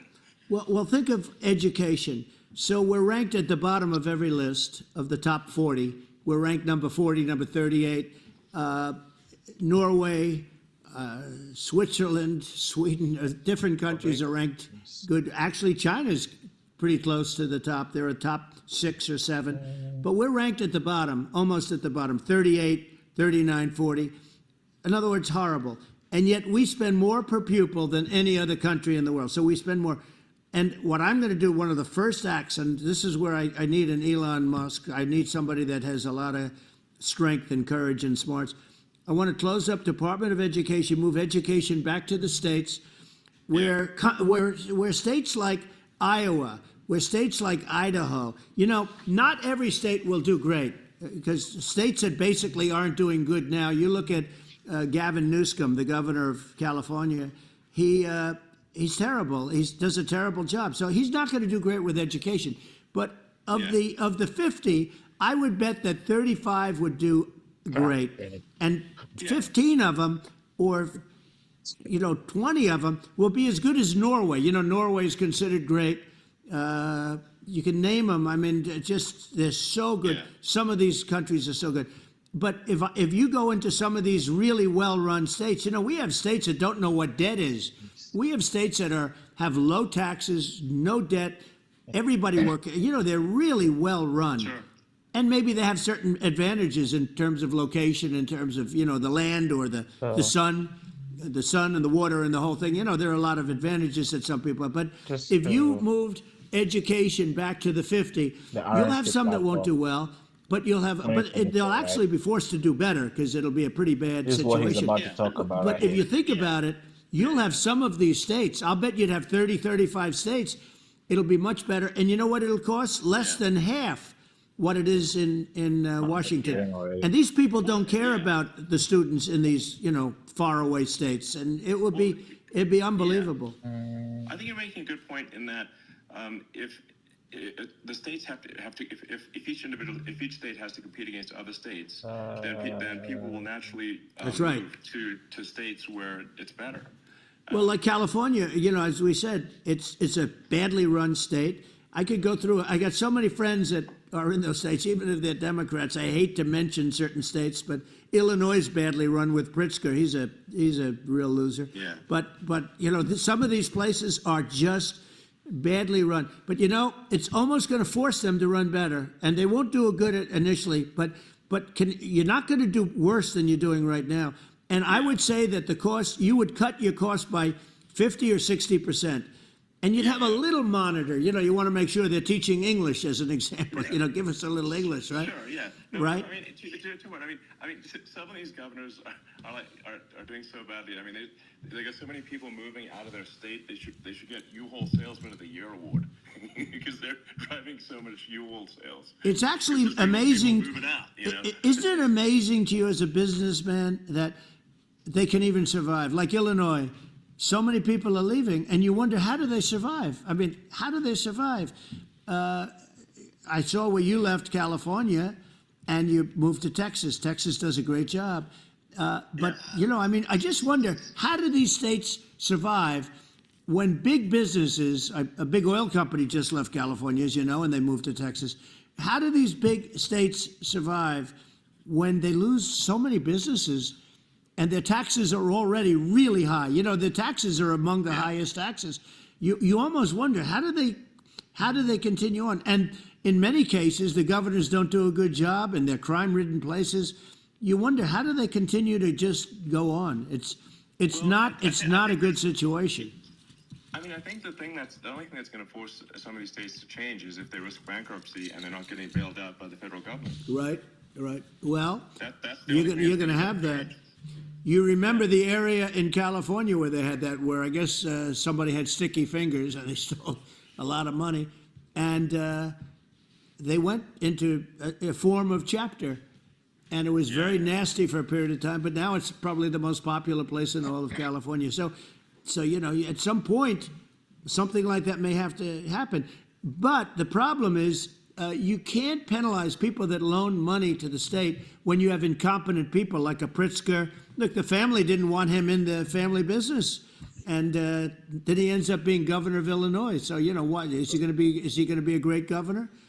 And you have people. I could name every one of them. I got to know every one of these, and some are very good, and some are just horrible.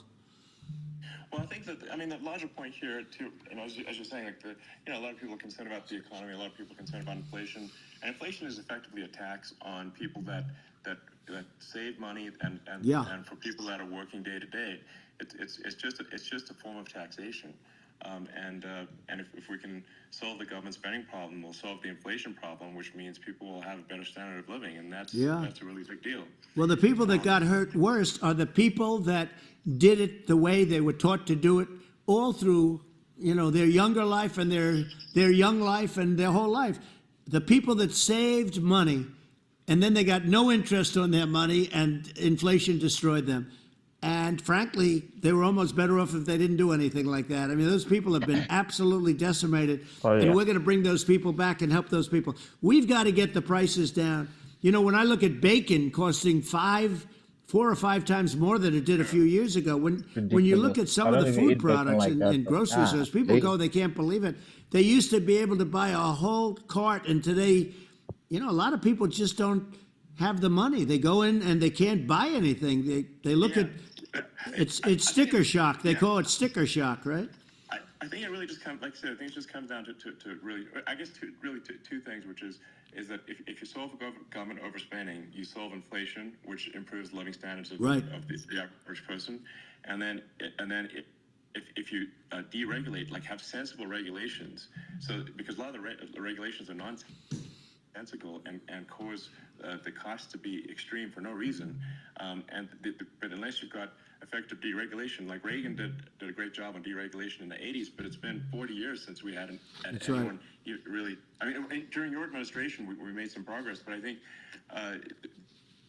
there's opportunity to make, I think, radical progress with sensible regulation. Yeah.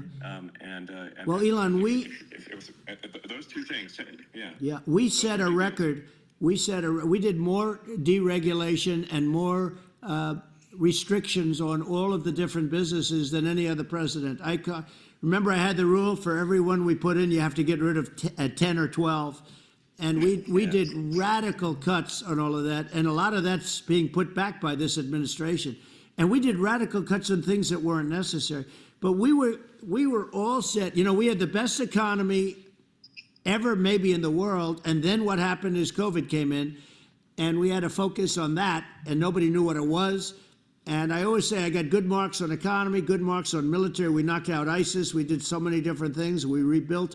But, you know, I never got the credit that we really deserved on what we did with COVID. We never got the credit. But had that not happened, a gift from China, from Wuhan, came in from Wuhan, the Wuhan labs, and I always said it, and it turned out to be right. But had that not happened, we were set to start reducing debt. We were going to reduce taxes further. I gave the largest tax cuts, and we were going to reduce taxes. True. You gave tax cuts that even I ended up benefiting some when I was doing my taxes. That's true. Still further for middle income people, not only businesses, but we did it for businesses because they're the ones that's why we had the great job numbers. But we were set to really start reducing debt. And, you know, we're sitting on the biggest pile of liquid gold anywhere in the world, bigger than Saudi Arabia, bigger than Russia. And we were going to drill, and we were going to make so much money. We were going to supply Europe with oil. I had stopped the Russian pipeline, and we were going to supply them with oil and gas. We were going to make a fortune. And then the COVID came in, and we really had to divert. Then what happened is when they came in, you know, we kept a lot of businesses alive. If I didn't do what we did, we would have had a 1929 type depression. But the problem is when Biden came in, he got trillions of dollars and just started spending it stupidly. You didn't need it anymore. You know, we got over that bad period where everybody was dying and feeling, you know, it was just not a good period. Interestingly, you know, during his administration, many more people died during his administration of COVID than during my administration, and we really got the brunt of it. But people don't realize more people died during his administration than ours. But it diverted us from doing what I wanted to do. But we had the greatest for, you know, almost 3 years. Yeah. We had the great, and you know that probably better than anybody. So many of your friends said to me, the best years we've ever had in business were during the Trump years. And also said that African American, Hispanic American were so incredible. They were having the best. Asian American women, men, young people without a diploma, young people that graduated from the best colleges, from MIT, from the Wharton School, from all of the great colleges, Harvard. They were doing better, and people without a diploma were doing better, and everybody was happy. And then COVID came, and we had the problem is they spent trillions and trillions of dollars. They wasted. They shouldn't have taken any money, and we wouldn't be having inflation right now. which is killing our country. Yeah, absolutely. I mean, I should probably say something about like maybe my views on climate change and oil and gas, because I think I'm probably different from what most people would assume. Because my views are actually pretty, I think, moderate in this regard, which is that I don't think we should vilify the oil and gas industry and the people that have worked very hard in those industries to provide the necessary energy to support the economy. And if we were to stop using oil and gas right now, we would all be starving and the economy would collapse. So it's, I don't think it's right to sort of vilify the oil and gas industry. The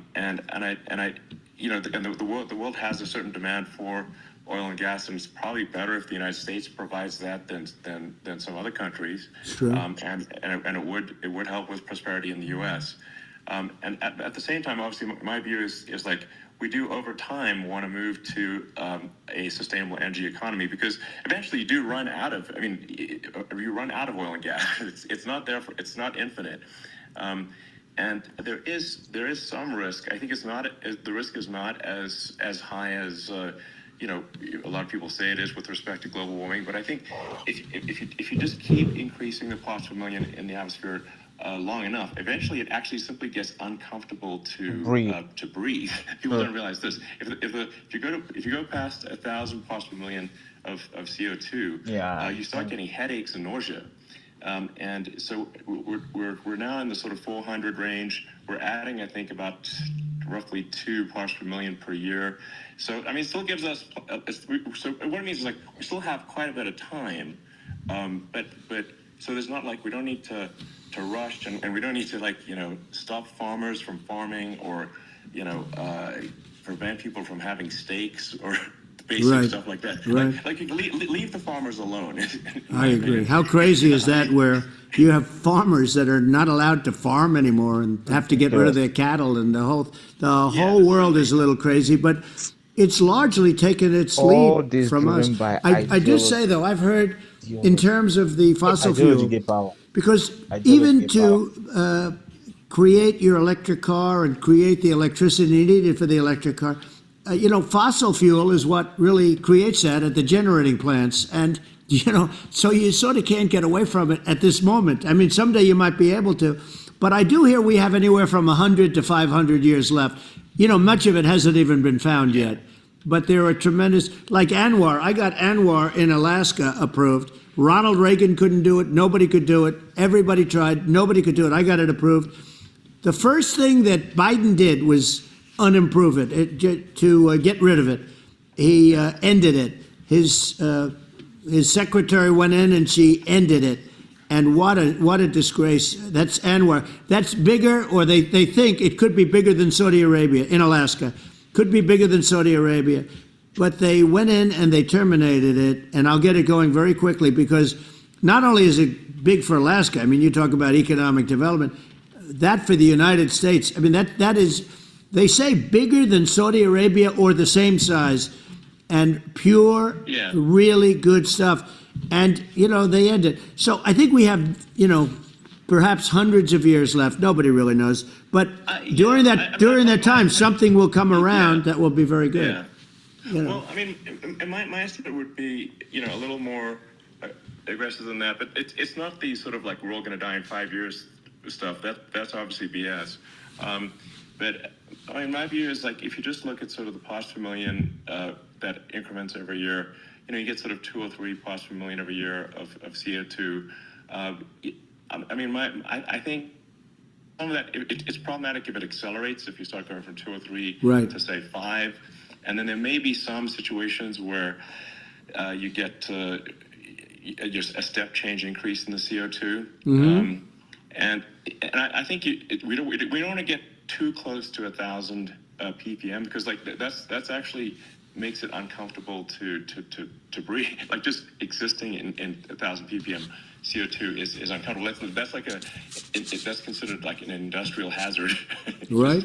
So it's that's actually start getting headaches and stuff. So it's even without global warming, it's not comfortable to live in. So you don't want to get too close to that. But I mean, I think we've got. I think we want to just move over, like, and if I don't know, 50 to 100 years from now, we're we're I don't know, mostly sustainable. I think that'll probably be okay. So it's not like the house is on fire immediately, but I think it is something we need to move towards.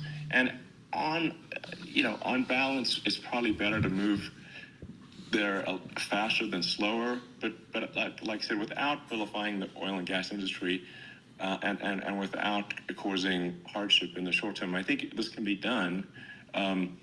Without people can still have a stake, and they can still drive gasoline cars, and Sure. It's okay. It's like, it's not. I don't think we should vilify people for it, but I think we should just generally lean in the direction of sustainability. I actually think solar is going to be a majority of Earth's energy generation in the future, and it's certainly trending that way. And so you get the solar power, combine that with batteries, so because obviously the sun doesn't shine at night, and then you use that to charge the electric cars, and you have a long-term sustainable solution.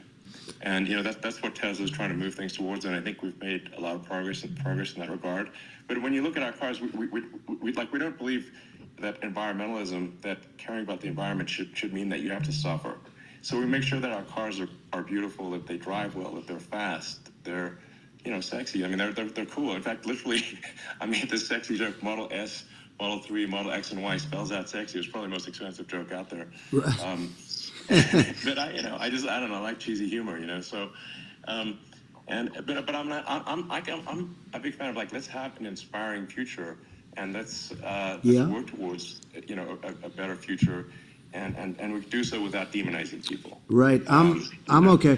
It's very interesting. You use the word global warming, and today they use the word climate change because, you have some places that go up, and so they were getting themselves in a little trouble with the word global warming because not every place is warming. Some places are going the opposite direction. But, I'm sort of waiting for you to come up with solar panels on the roofs of your cars and on the trunks of the cars. And it just seems like something that at some point you will come up with. I'm sure you'll be the first. But it would seem that a solar panel on the roofs, on flat surfaces, on certain surfaces might be good, at least in certain areas of the country where you have or the world, where you have the sun. But I would think, and I have no idea because that's not my world, but I would think that this would be something that would be interesting. But the one thing that I don't understand is that people talk about global warming or they talk about climate change, but they never talk about nuclear warming. And to me, that's an immediate problem. Because you have, as I said, 5 countries where you have major nuclear, and probably some others are getting there, and that's very dangerous. That's where you need a strong American president, because you don't want to have this proliferation. But you have 5 countries and getting more. China is much less than us right now, but they're going to catch us sooner than people think. They're way lower. Russia and us are number 1, and I mean, we're sort of tied. And China is far behind, but they're developing at a level that, you're not surprised to hear, very fast. They'll end up catching up, maybe even surpassing. But to me, the biggest problem is not climate change. It's not, and everything's, a problem, but it's degrees. To me, the big problem is the nuclear power. The power of nuclear is so great. And when I talk about I'll prevent World War III, I will, but the truth is that you have to, because this is no longer army tanks going back and forth and shooting at each other. This is a level of destruction and power that nobody's ever seen before. Yeah, and actually, there's the bad side of nuclear, which is a nuclear war, very bad side. But there's also, I think, nuclear electricity generation. Absolutely, you're right. And it's actually, people have this fear of nuclear nuclear nuclear electricity generation. right now is like but it's actually one of the safest forms of electricity generation. It's just a huge misunderstanding. And if you look at the injuries and deaths, caused by, say, I mean, I'm not going to try to pick a coal mining, but just any kind of mining operation. Right. And there's a certain number of injuries and deaths per year. And you compare that to nuclear. Nuclear is actually way better. So it's underrated as an electricity source, and I think it's something that's worth reconsidering. But there's so much regulation that people can't get it done. So that, Maybe they'll have to Have it change the active. name. The name is it's a rough name. There are some areas Yeah, like rough names. when you see what Good happened bad in branding. right. Branding's rough. We'll have to rebrand it. We'll have to give it a good name. We'll name it after you or something. No, it has a branding problem. When you see what happened Have a branding problem. when you see what happened in Japan, where they say you won't be able to go on the land for about 3,000 years. Did you ever see that? And in Russia, where they had the problem, where they, there's a lot of bad things happened, and they have a problem. And they say that in 2,000 years, people will start to occupy the land again. You realize No, it's that's pretty not bad. But there's, Well, no, you're right about it. It's amazing. It's actually not that bad. So like after Fukushima happened in Japan, like people were asking me in California, are we worried about like a nuclear cloud coming from Japan? I'm like, no, that's crazy. It's not even dangerous in Fukushima. I actually flew there and ate locally grown vegetables on TV to prove it. And I donated a solar water treatment, a solar powered system for a water treatment plant. And Yeah, but you haven't been because the feeling danger so is well lately, and I'm worried about it. no. But I'm only kidding. It's fine, It's like Hiroshima and Nagasaki were bombed, but now they're like full cities again. So it's Right. clearly Well, that's not great. Something That's great. that That's great. So it's not as scary as people think, basically. But Yeah. let's see. I mean, are there some other topics we should touch on? Yeah. Lawfare. I think Well, we need to be concerned about What they've done to this country. obviously. Man. Yeah. Yeah. Well, we just won the big Got case it. in Florida. In Africa. This was a Biden administration did something that's never been done in this country, and that's go after their political opponent, me, with this nonsense and That's just what nonsense. Biden And the had big done. case in That's what Florida we won, started doing it. but they always pick a judge and a jury, and they use local Some way DAs. this They feels use like the local But that's what the CIA attorney has done around the generals, world and doing to other like Fani, Fani. It's karma. It's coming Spelled back. Fani, Fani, and Yeah. it's all a big hoax, and it's all run from there, like in Manhattan. It's gone around the- the world and done all this One of the top people right from now. the Justice Department went in, ran Manhattan, ran the state. Their own The home Letitia James deal was How does run that feel? by a person from the Department of Justice, Biden. They've never done this before, and they set up a very bad precedent. CIA has been doing this around the world. We know about this regime change, and then they sponsor things and make opposition leader put the other ones in prison, and then they play around with countries as if it's a game. That is it now. It's happening in America. It's called lawfare, warfare.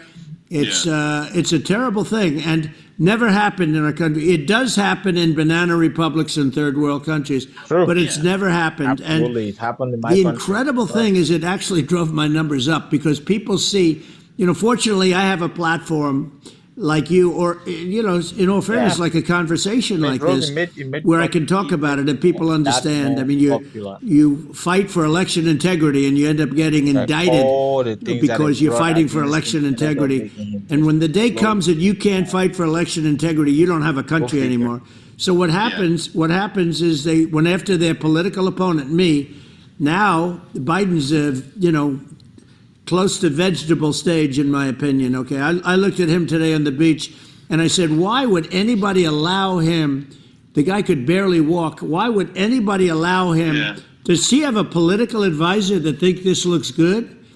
He thinks this looks good because it looks so bad, and it's ridiculous. I mean, and he's been doing that for a long time. He can't lift the chair. The chair weighs about 3 ounces. It's meant for children and old people to lift, and Yeah. he can't lift it. The whole thing is crazy. He's clearly like we just don't have a president right now. That's just You don't have a president, and she's going to be worse than him because she is a San Francisco liberal who destroyed San Francisco, and then as Attorney General, she destroyed California. You talk about location, and we're talking about the sun and the water and all. There's nothing better than California. She has destroyed that. She was the original DA. She was the original in San Francisco. She was the original Attorney General in California. What she has done to California is, well, you know better than I do. You just left California for a lot of those reasons. And what she's done with crime, with cashless bail, where you kill somebody. I mean, we have states now you kill somebody and they let you out right away. I mean, you don't have to even put up, and then they never find the people unless they kill again, and then they let them out again. Yeah. Our country is becoming a very dangerous place. And she is a radical left San Francisco liberal. And now she's trying to protect. Now she's looking like she wants to be more Trump than Trump, if that's possible. I don't think it's possible. But she wants to be more Trump than Trump. I want a wall. I want. You know, Yeah. she wants to release all the prisoners that are in detention, and some of these guys are really Right. bad. Yeah, That just came out today. She doesn't want to build the wall, even though the walls work. Walls and wheels. You know, in your business, everything you do is obsolete. Almost, well, not the tunnels, but everything is obsolete. Even your rocket ships, they're like a month later, they're obsolete. You find a better way to. The only thing that's not obsolete is a wall and a wheel. And the wall, you know, I built hundreds of miles of wall, and that's why we had such good numbers.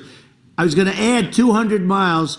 We bought it. We could have flipped it up in 3 weeks, and they sold it for 5 cents on the dollar.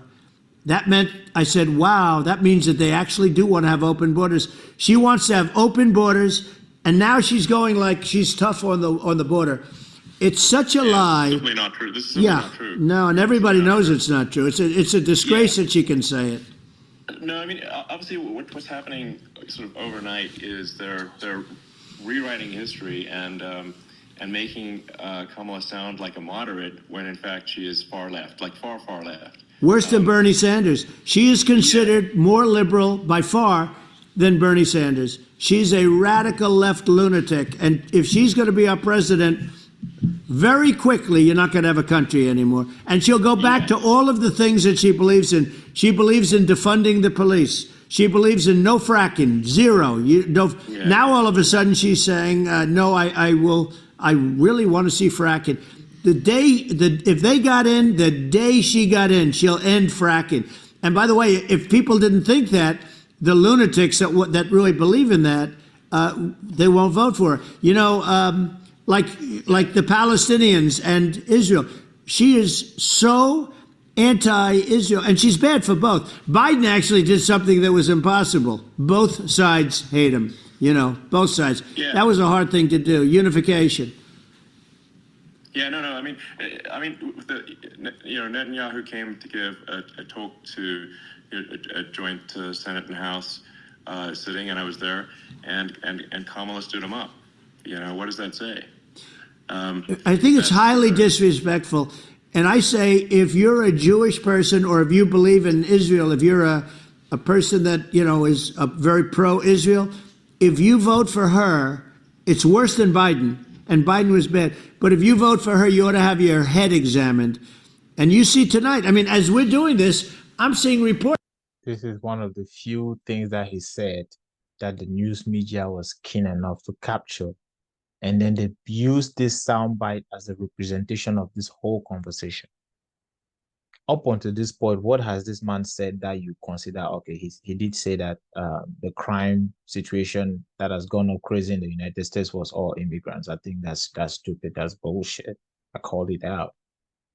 But again, there's some truth to it, right? So there's no smoke without fire. The truth is, there are prisoners been released from at least one country that we know of. I think there's two, but I can think of Venezuela that has released their criminals and sent them to the US, which is insane. And now there's a situation in Colorado. Maybe you do your research, you find out they're taking the whole apartment complex, you know. And apparently this is something that Castro did as well. If this is their way of fighting back against the I'm having a brain fart. The imperialist hand of the CIA in their countries. I get it. If I stand on the side of this country, as I'm looking at America, I see an imperialist kind of oppress me. How do I fight back? I don't have firepower.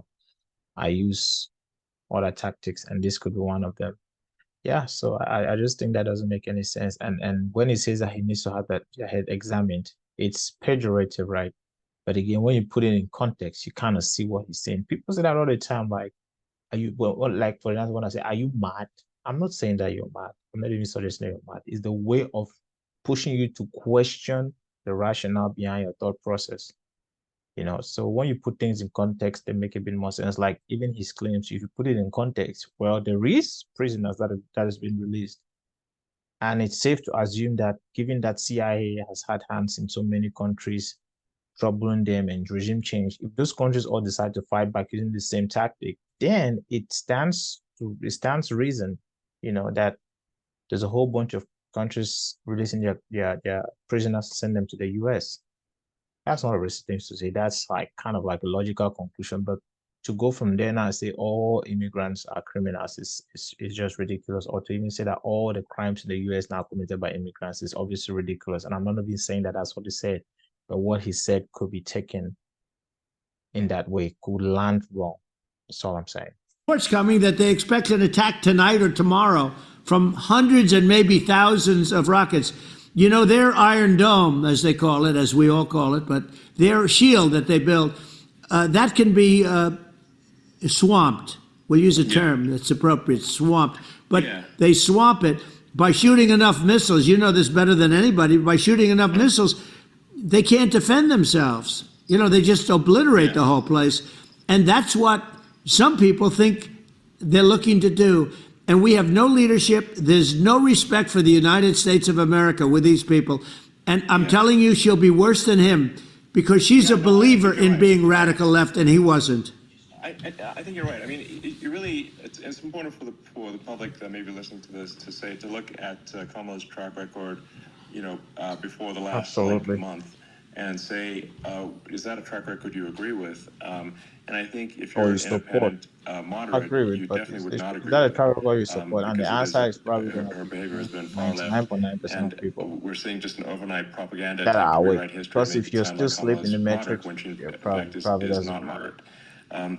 Well, her running mate approved, signed into legislation, tampons in boys' bathrooms. Okay. Yeah. Now that's all I have to hear. Tampons in boys' bathrooms, insanity. and that means she believes in that too. I mean, she picked this guy because he was the closest to her. A lot of people thought she'd pick sort of the opposite, but she picked an anti-Israel radical left person. But she is far worse, they say, than Bernie Sanders.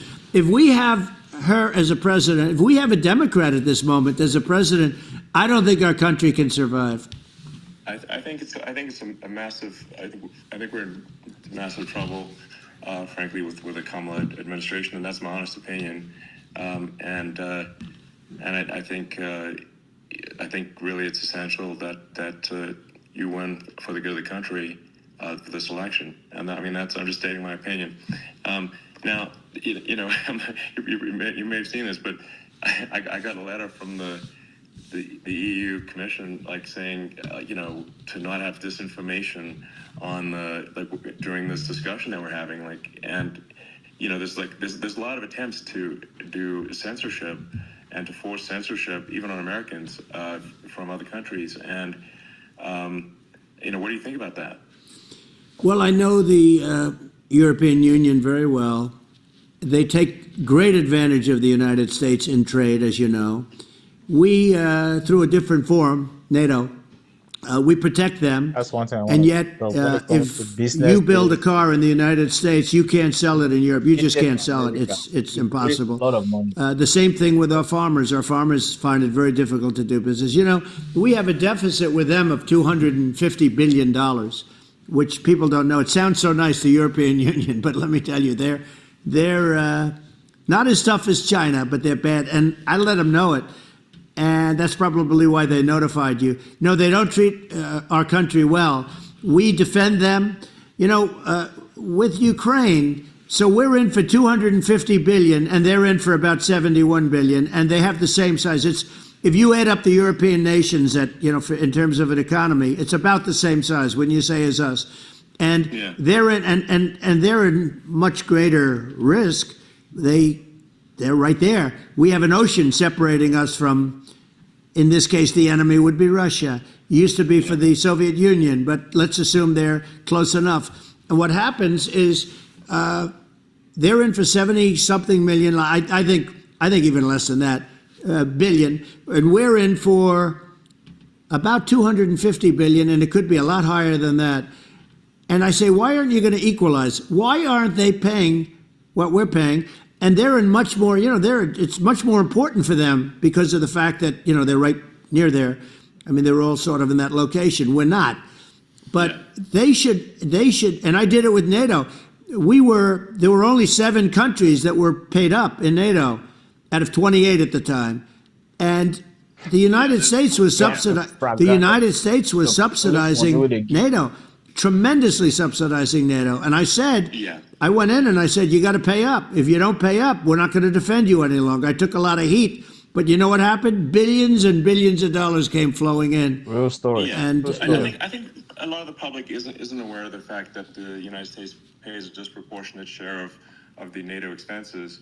And then we get taken advantage of on trade. So think about it. The point of NATO is defending Europe, and it's it's like, then okay, well, why is the United States paying disproportionately more to defend Europe than Europe? That doesn't make sense. That's unfair, and that is an appropriate thing to address. Well, you know, when you talk about cost cutting and savings and everything else, I mean, honestly, look, there's nobody that feels worse about the Ukraine situation than I do, because I know it would have never happened. I know Zelensky. He was very honorable to me, because when they went with the Russia hoax and they said I had a phone call with him, he said it was a perfect phone call.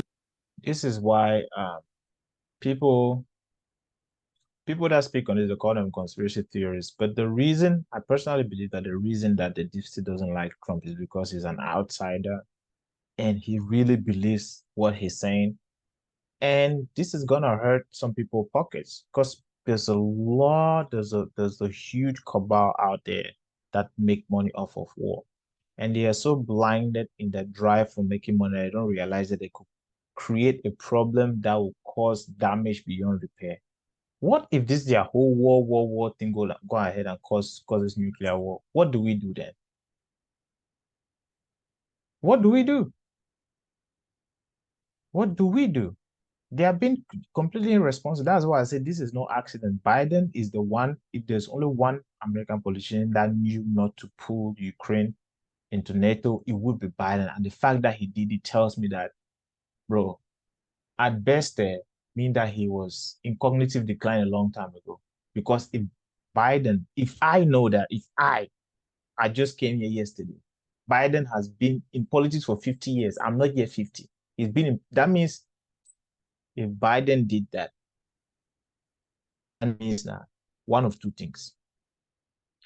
Either he was in complete cognitive decline, like he didn't know what the fuck he was doing way back when, or, which I think is most likely, or this whole thing was intentional and they just don't care. They just don't care. They care that much about making money off of war. It was a great phone call. He could have grandstanded and, you know, said, oh, he was very threatening. He said, no, it was a very nice phone call. I called him up to congratulate him on his win, and you end up getting impeached because these people are lunatics.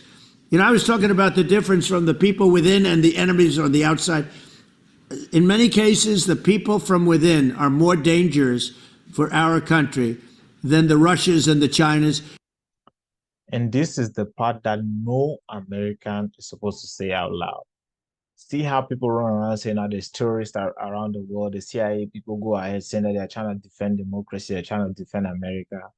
The truth is that that system is so rotten that the biggest threat America faces, I believe, is from the inside. And none of those people that are in America are immigrants. They are all natural born American, mostly white people, maybe some black and brown people in the mix. And they've been on this land for generations. But they've become so blinded by the drive for money and power and blood that they are like living in a utopia. They are not living in reality. And that's what most people are not supposed to say. But the biggest threat faced by this country is the deep state, period.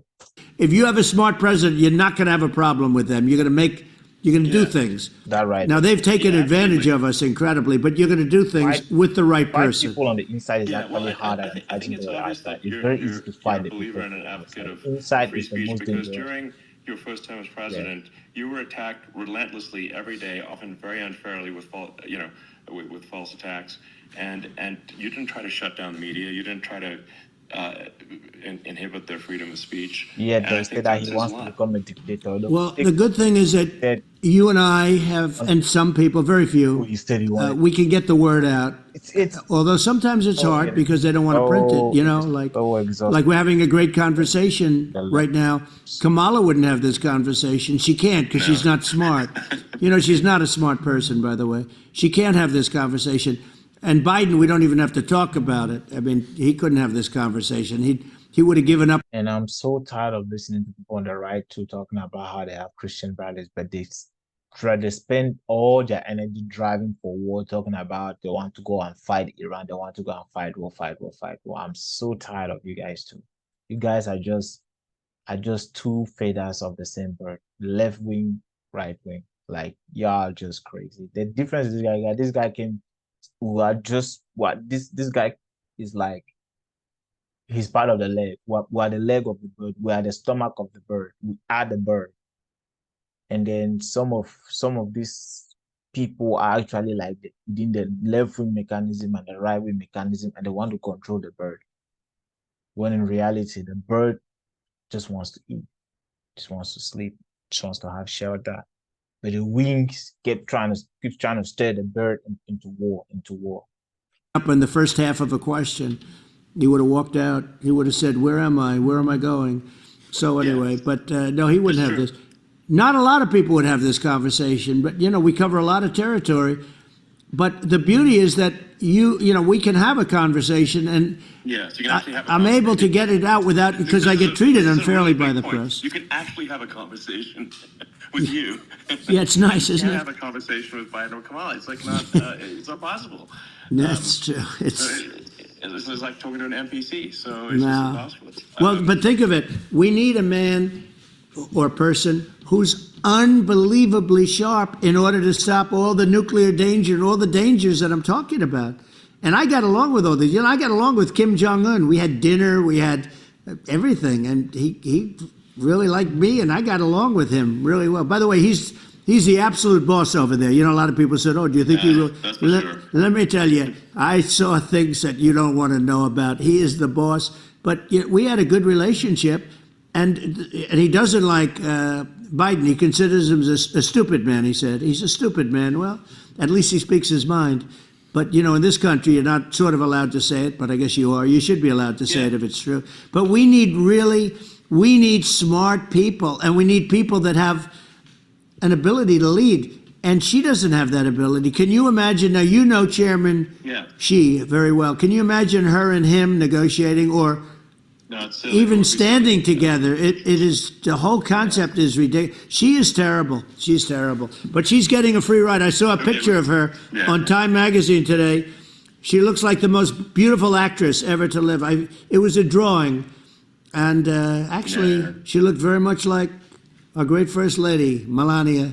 She didn't look like Camilla. That's right. But of course, she's a beautiful woman, so we'll leave it at that, right? Right. Maybe I think part of what people in America want to feel excited and inspired about the future. They want to feel like the future is going to be better than the past, and that America is going to do things that are greater than we've done in the past, reach new heights that make you proud to be an American and excited about the future. They want the American dream back. They want the American dream back. More important than anything else. It's like you don't have that today because the people, they've been just sucked. They see incompetent people running our. The Biden thing is very interesting. People just found him to be incompetent, and when I debated him, I was like, "Is this for real?" It was just absurd. But I think there are some grand projects that we could do. I mean, I think we could build a base on the moon. We could send American astronauts to Mars. We could build high speed connections that are more advanced than anything else in the world between our cities, so people have fast transport. It's possible to solve traffic with tunnels. Wow. We're making great progress in Vegas doing that, and Living in and just do things that are exciting and inspiring and make the future feel like it's better than the past. Well, I saw what you did in Vegas, and I'll tell you, it was amazing. I got to see I took a big glimpse at it, and it's incredible. It's incredible, and you could do that all over. You could do that all over. It's Yeah, deep. You don't even need much structure, assuming you're in the right no, areas. it's straightforward. It's amazing. So like I think we could do some things that like China's got incredible high-speed rail between its cities, but I think it's actually possible with tunnels if with deregulation, with an ability to actually where it's like legal to actually do the tunnels. Then you could have high-speed tunnels that are actually better than anything else in the world for high-speed transport between cities. Sure. And that would be something that Americans can say, "Wow, okay, we've got something that's cooler than anyone else in the world." That's the kind of thing that makes you proud to be an American. And much safer than surface trains, where there is a danger there. With people, with crazy people, it's much safer, much better. And it's sad because I've seen some of the greatest trains. I find it fascinating, and I've seen the systems and how they work, and the bullet trains they call them, I guess. And they go unbelievably fast, unbelievably comfortable, with no problems. And we don't have anything like that in this country, not even close. Yeah. And it doesn't make sense that we don't. Doesn't make sense. And I think also like there's I'm kind of hopping on the excess regulation, but I think something that I think people can generally understand is that what happens with laws and regulations is that there's more and more of them every year, and unless there's a process to clean them up, eventually everything becomes illegal. You're right. And that actually it slows down the development. And to this point about regulation, he's making what Elon Musk. So if you have been following this conversation, this is the second thing he's pitching to Biden. For you that have keen, very good attention, the first thing that he's pitched to Trump. The first thing that Elon pitched to Trump is we need an efficiency commission, some sort of commission that's going to make sure that the government is spending the money correctly, and that may mean cutting the budget, that may mean laying off or closing departments that are useless, that may mean a whole bunch of things. Combined with that, now he's pitching the second idea to Trump. The second idea he's pitching is that we need to deregulate. So he's pitching ideas that are going to help make the country better, because the efficiency commission is going to knock out a whole bunch of things, like inflation is going to go down, like our interest payment is going to go down, our federal debt is going to go down. Generally, economically, it makes sense for like it's going to have a more immediate positive economic outcome. Now, looking at it a little bit more long term, he's making the second pitch here about regulations. What regulations are going to do is that they're going to allow you to then invest in certain infrastructure, heavy infrastructure businesses that you can leverage later, aka Gen 4 nuclear power plants. We really need to have those in the US. I've been saying this. China has a Gen 4. It's impossible for those reactors to melt.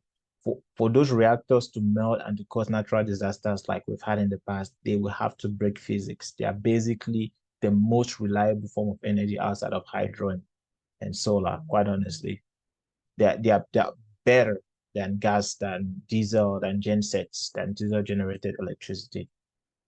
Nuclear is part of the future, and that's basically what's pitching. If you deregulate, you're going to be able to do nuclear, you'll be able to do the fast rails, you'll be able to do so much. You'll be able to do even space better, because even space and flight is highly regulated. So if you deregulate and you fix that problem, because what regulations are basically done, if you can picture a watermelon like this, and then if you consider a regulation to be like a little rubber string, if you put enough regulations, aka rubber strings, around the watermelon, which is your country, eventually implode the watermelon.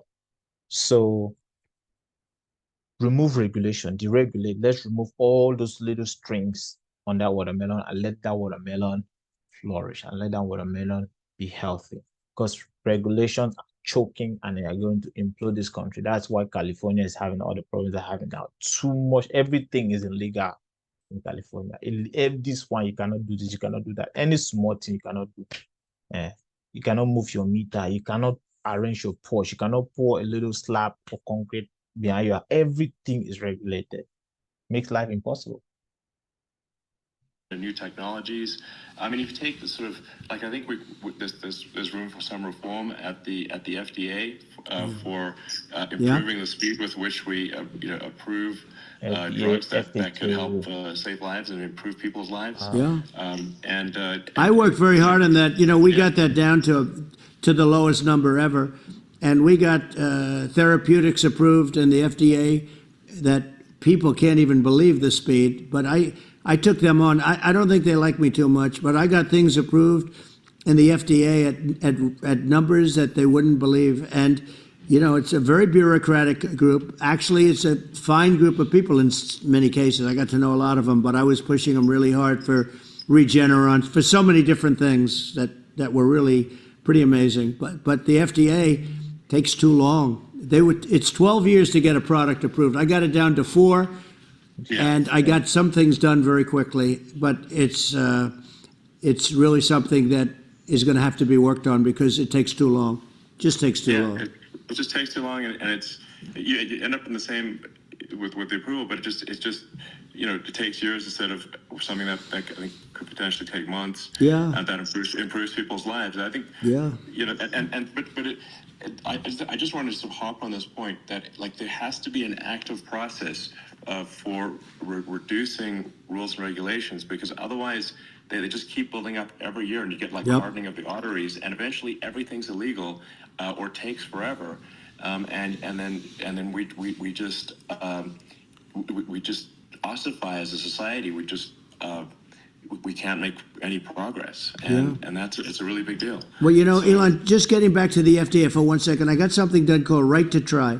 This is where you can go in, and if you're terminally ill, you can use a space-age, medicine or whatever it may be. We have the best doctors, the best labs in the world. We really do. But people would go to other countries because you couldn't use the product, even if they thought it worked, because it's going through the FDA. I got it approved where you can, you basically, look, nobody wanted it. The doctors didn't want it because of the liability. The country didn't want it, our country, because they didn't want to get sued. These are people terminally ill. The insurance companies didn't want it, and the pharmaceutical companies. Nobody wanted it. I got everybody into a room, and we came up with an agreement that you won't get sued. And also, they didn't want it on their record. If somebody's terminally ill and they die after taking a drug, they didn't want that on their record. So we set a separate list if somebody was, so it wouldn't count as a negative, okay? And as you know, we got it done. We have saved Right to Try. They've been trying to get this done for 58 years, and it sounds simple, but it wasn't, because the insurance companies, nobody wanted it, but we got it done. Somebody you sign a document that you're not going to sue the insurance companies, the country, you're not going to sue anybody, and we got it done, and we're saving tens of thousands of lives. Right to Try. Hopefully you never need it, but if you do, you don't have to travel to Asia. Right. People, if they had money, they go to Asia, they go to Europe. If they don't have money, they go home and die. That's what happened. They'd go home and die. Well, I mean, and actually, to give Europe some props here, it's like if a drug is approved in Europe, which has a crazy amount of regulations, it should obviously be approved in the U.S. I mean, they get more regulations than we do. So why would a drug be approved in Europe and not in the U.S.? That's crazy. Well, we did it. We did something that really, they've been trying to do it for 50 years, and they just couldn't get it done, and I got it done. And it's really something. But you're right. Some people go to Europe because a drug isn't approved here, but it's approved in Europe. And it's a drug that, generally speaking, would work. It's pretty crazy. You're right. And I think so long as people are properly informed of the pros and cons, and these are the risks, this is the risk, and you make your own decision. That makes sense. True. Well, I think in sort of closing up, and by the way, I'm looking at the numbers. You got a lot of people listening. I hope you don't get nervous, because you got a lot of people listening to you right now, like 60 million or something. What is that number? It's crazy. It's amazing how you can see that right away. What is the number? Wow. What is it? Well, I think in terms of people. Wow, that's bigger than you said. You said 25, and you're much more than double that number, 25 million. I think you're going to be 60 or 70. And I guess over a period of time, hey, I congratulate you. Do I get paid for this or not? Well, I think actually in terms of the number of people that will hear this conversation over the next few days to weeks, Right. It's going to be hundreds of millions. That's what they say. Yeah, that's good. Well, look, it's an honor. I just ask this: are you better off now, or were you better off when I was president? Nobody's better off now. People, we put out polls on that, and nobody's better off now. Inflation has killed it. And, they also feel very unsafe. You look at what's going on with a lot of different things. You look at the riots we had at the colleges over, it's ridiculous, but all of the riots, they just feel unsafe. And now they really feel unsafe because you have a new form of crime. It's called migrant crime. I call it Biden migrant crime. Maybe I'll call it Kamala migrant crime. But, with all these things, I always try to No, her name is not Kamala. Her name is Makala. Makala Harris. Makala and Biden. And la kele Makala dans la tele popcorn. That head this so sense no day for that head. Joe donors. The way you ask the question, it like, oh my God. And all she knows that the only thing, quite honestly, say I've been watching clips, whatever, the only thing I've really seen her say is that he's divisive. The American, like I don't even know what she's about, me. I don't know any of her policies. I don't know what she stands for. All I hear about her is only bad. And it's not even that I'm listening to write, like I'm listening to actual people that are posting videos. That's the thing. I don't listen to media anymore. So it's not that I'm listening to Fox News or anything. No. I watch videos of regular people. Like there's this one guy that ended up spending 20 years in jail for a crime that he didn't commit, and Makala Harris was laughing. How many years did he spend in jail? No, it's not 20 years, sorry. So he spent like 5 years to get an appeal. He spent another 3 years just to get a court date. And then she was laughing and he was innocent. So those are the kind of things. So I listen to actual anecdotal stories of real people that have experienced her. That's where I get my information from. I don't get my information from any media, any corporate media source. No, I listen to people that are on the ground that tell their stories. And if I'm able to corroborate your story, that's what I'm going with. And I'm yet to see one person that's going to come out and say, no, she did a great job about X, Y, and Z. Nobody. The only place where you hear good things about her is in corporate media. And the good things is like, what exactly are you saying? No, no. Like, it's so weird. Try to get to the ground truth by just asking people. And, my mom lives in New York, and I was like, Mom, have any of your friends, been attacked or assaulted? And she said, yeah, 3 of her friends in 3 separate incidents were assaulted just in recent months, just walking around the streets of New York. And I said, well, what happened to the people that assaulted them? Oh, nothing. They got away. Like, and they just know that they always get away.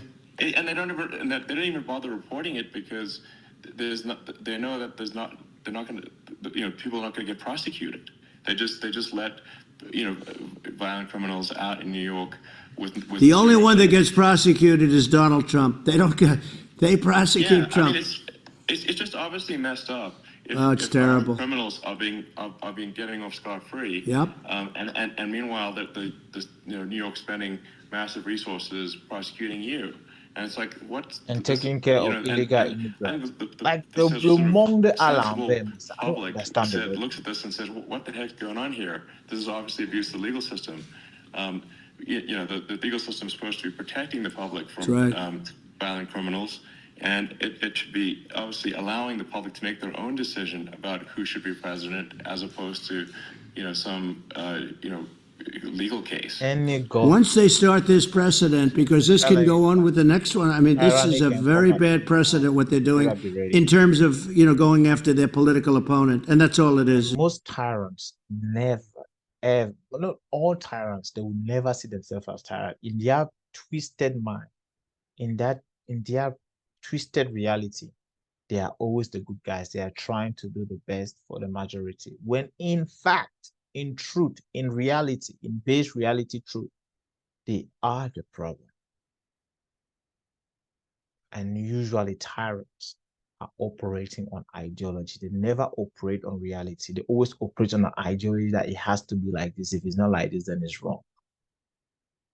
Everything they accuse you of doing, they say you this, you that, they'll They are tell you that you're bringing destruction, you are bringing killing, you are doing this, you are doing that. When you didn't do it, you have to defend yourself. Then they turn around and do the exact same thing to you, but they never get accused of anything. It's going after their political opponent. Yeah. And then you get a judge who's, you know, a strong Democrat, and I'm being nice when I say that, in many cases crooked as hell.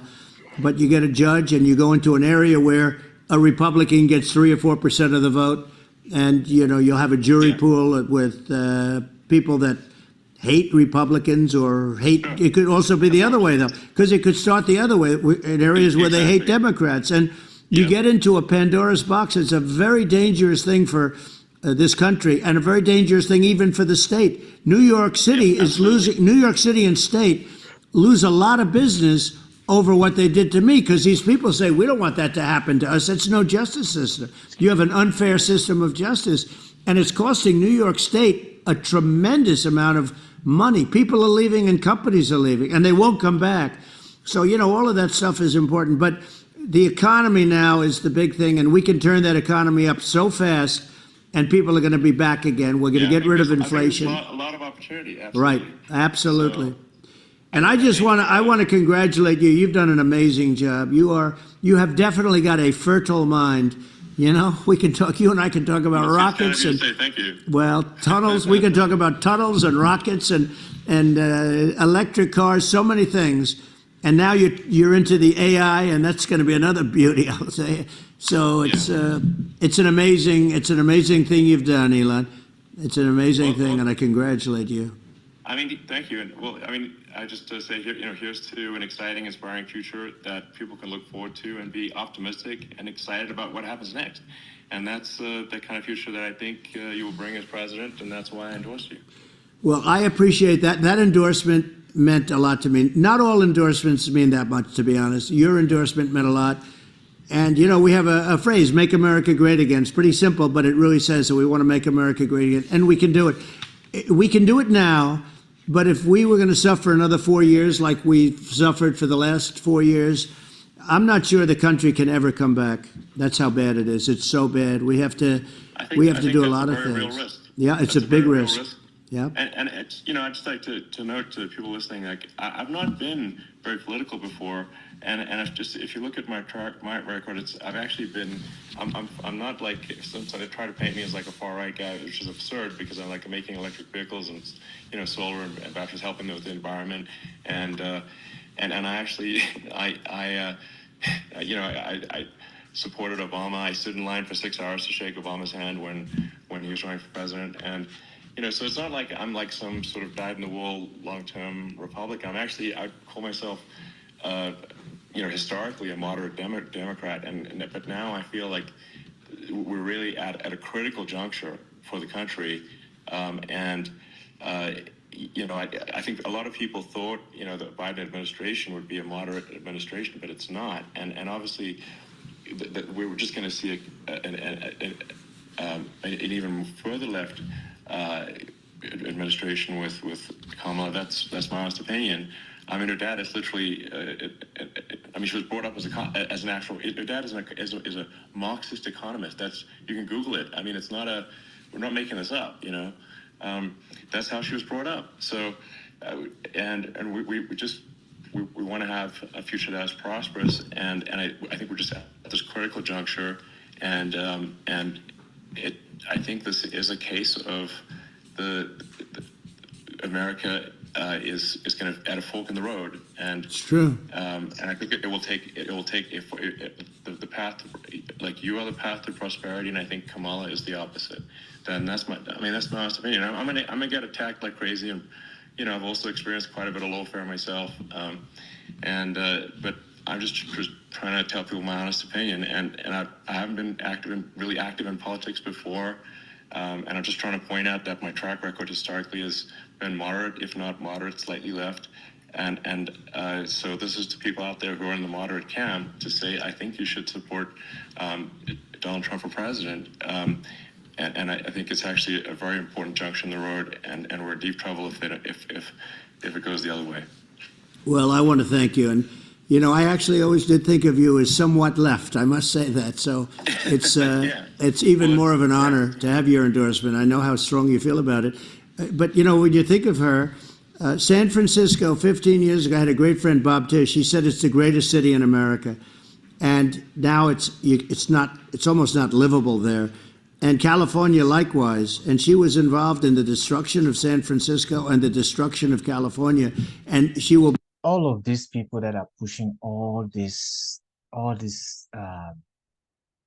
ideologies, they've never actually lived in a country where you have an autocrat that's disguised as a democracy, because that's what America is going to become. Like, you're going to have a country that is going to be on paper democratic, but in reality, it's not.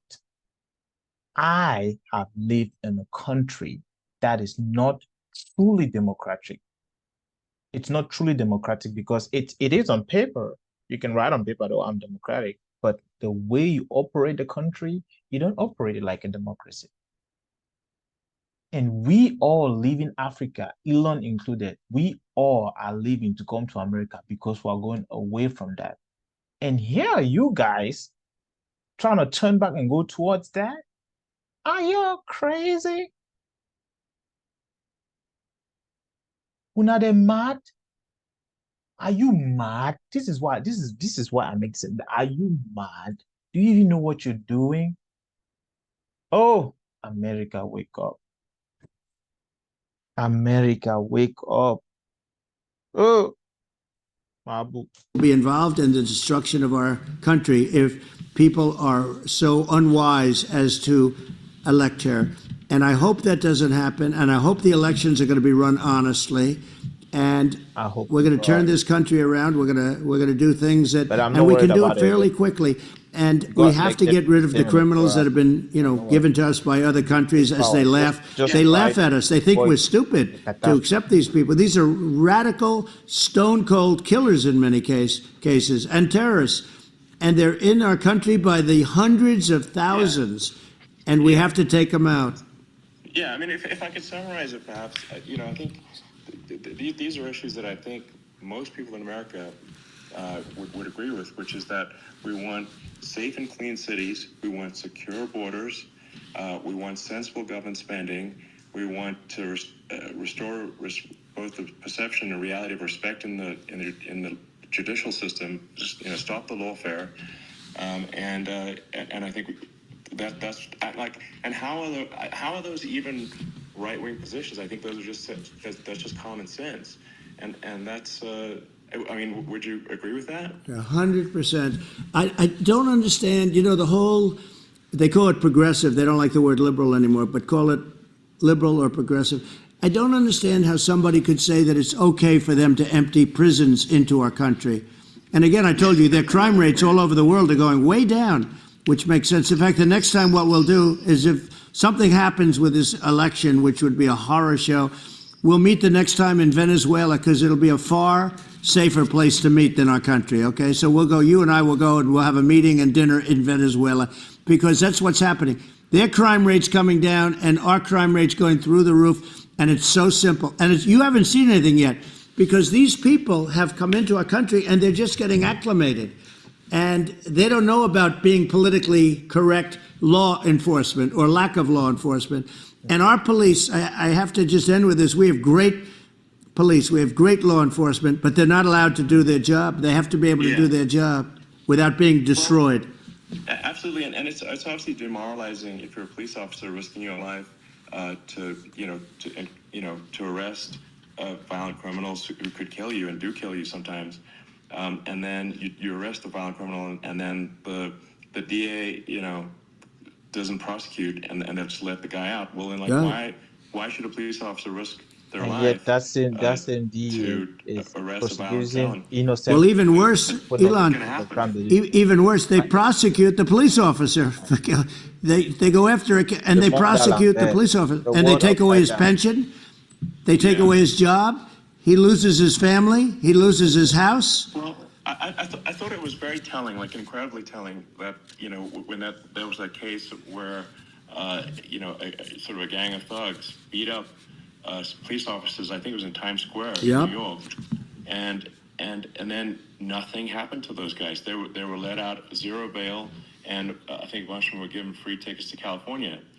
Well, what is the, I mean that is a gross indignity against the United States, and They're that's showing how, empathy I to a mean, this thug is and then insane. the Like, victim. have we lost all pride? What that how can such a thing be Bro, allowed to occur? the more I've never seen anything, you know, we've seen where they get shot. It's a very dangerous profession, but something they're very proud of and they want to be able to do their job. But I've seen them get be shot. able I've seen a lot of things. But because I've never seen where these guys are standing in the middle of a big street, everybody watching them, and they're literally boxing, you should be like able to punching, stand up fighting. A police officer, there were two of them, Yeah. and you had Yeah, about yeah. 60 of these guys, and they're punching the hell out of them. And in their own country, they would be dead if they did that. They'd be shot. Yes. They would be shot instantly. And you know, they come from these countries, and it's taking them a while to realize that we don't do that in this country. But in their own country, if they stood on a street and had a fight with a police officer, they would be shot. There's no political correctness. And it's such a sad thing to see. And that's the reason you have crime, by the way, because we don't do anything about it. Yeah, we just cannot have a situation where our police officers are beaten up on camera by a gang of illegal immigrants, and then nothing happens to the guys that beat up the cops. I mean, and they're let out. This is. who do you know in Cameroon that can beat a police officer on the street? Name one person. Yet to the talk now. When they talk now, they say no, the support. Go to Cameroon and try that nonsense. Who? I mean, that is a country that is autocratic, it's not even democratic. Can you go to Cameroon and a gang of 2, 3, 4, 5 people beat up a policeman and get away with it? No, one day and a half. It can never happen. So why do you want to do that here? And then you have a leadership that just lacks. They just let it happen. Man, I'm telling you, this country is heading in the wrong direction. We need to save this country. Unacceptable. Well, we're going to change it, and we're going to get them out of the country. You know, when I first got involved, they said you couldn't get them back to these countries. You couldn't take them back. In the case of Guatemala, Honduras, El Salvador, some others, you couldn't get them back. And I said, really? Oh, you can't get them back? Because under Obama, he couldn't get them back. They'd fly them in, and they'd put planes on the runways in these countries so you couldn't land a plane. They'd bring them back. And the generals told me, sir, we can't bring them back. The countries won't accept MS-13 gang members. They won't accept them. And I said, really, how much do we pay these various countries in terms of economic aid, which is also somewhat ridiculous? And the answer was $750 million. I said, good. Tell them they're in default. They're delinquent. We're not paying them anymore because they won't accept it. And you know what happened? They all called me, every one of them. They said, we would be honored to take them back, sir. We would be honored. It was so easy. But it's one of those things. And we got them back. We took in so many. You know, MS-13 is probably the worst gangs in the world. They're the most vicious, violent. We took them out of here by the thousands and got them out of here. And their countries took them back. And because I said, you're not getting any more economic aid. And once I said that, they were nice. They wouldn't take them back for Obama. They wouldn't take them back for anybody. And now we have a problem because we have this guy, and that's why they say strong leadership. Because you cannot be a leader and you be scared of hurting people's feelings. What has feelings got to do with it? That's why he was able to threaten NATO, say if on a no pay, ça cuit, c'est sur vous seul. Mais pas ils ont payé. Il a menacé les pays d'Afrique, d'Amérique du Sud. If you don't take back your prisoner, no more aid for you. Nobody don't take them back. People are going to walk all over you if you don't stand up for yourself. That's another lesson you need to take from this conversation. Trump stands up to these people. He tell them ho-ha. Yeah, I mean, at a certain point in life, you get to a point where you don't really care what people think. You know what is right, and you do what is right, regardless of what people are going to say or do. At the end of the day, you have to answer to God. And God that gave you the wisdom to understand that will not forgive you if you knew how to fix the problem and then you stayed there and you were just quiet. That is why part of the problem is people that are staying silent, they're not speaking up because they are too scared. You know how many people that are close to me told me, oh, be careful. You know, these people are dangerous. You know, these people are dangerous. Really? They're dangerous. I should be scared of them. What about God? What about what will God say? I ain't worried about what they're gonna say about me. God that created you and I, what would He say? What if today was the last day of your life? You know that after this you are going to meet your Creator. What would you do? If today was the last day, okay, in 24 hours it's over. You know that you have to go and meet your Creator. What decisions would you make now? What would you say? What actions would you take? Are you still gonna be silent? Are you gonna let it slide? Or are you gonna speak the truth and shame the devil? That's all I'm saying, man. They don't take him back anymore with Biden because they don't respect him. Yeah. It's just gotta be done. We just can't have, whether they're citizens or not citizens, we can't have, because they won't prosecute citizens either, not just illegals. So, if it's you can't have repeat violent offenders that are not that don't get incarcerated. That's right. They will. Criminals belong in jail. If you're a criminal, I don't care if you're my brother, you're my cousin, you're my friend, you're my countryman, you're black, you're white, you're Chinese, you're gay, you're straight, you're a woman, you're a child, you're a grandpa, you're a grandma, you are Australian, you're African, you are pygmies, you're tall, short, it doesn't matter. If you are a criminal, you belong in jail. You don't belong in society with people. Point blank, period. Quote me anywhere. They will obviously, by definition, continue to hurt people.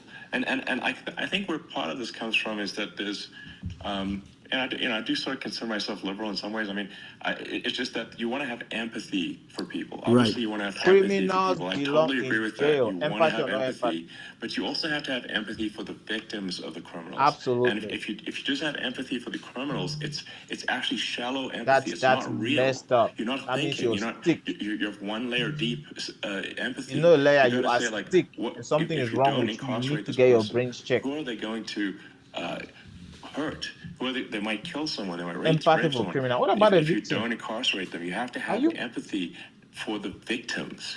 And there's a lack of the only empathy for the people that are victims of the worthy of criminals, primary and empathy is the too much victim? empathy Now, for the once the criminals. It criminals doesn't make repent, then sense. yeah, maybe I'll have That's why empathy you for want to them. have Until then, no, deep they'll go to jail. empathy for society as a whole, And you not joke, shallow be in empathy for solitary criminals. That's confinement. right. And we have to give our police officers the dignity and the respect that they deserve. And we have to let them do their job. They can do a great job, but we have to let them do their job. And if we don't do that, it's going to all. This is exactly why I couldn't be a policeman, because people are so ungrateful. People don't realize that you being a cop, you are sacrificed. You're putting yourselves in harm's way to save and help people that may just not give a fuck about you. People that wouldn't say hi if they saw you. People that wouldn't help you if you tripped and fell on the ground. They wouldn't even give you a hand. People that would laugh at you. People that would laugh if you got shot. People that wouldn't even care. That's why I couldn't be a cop, to be completely honest. For what?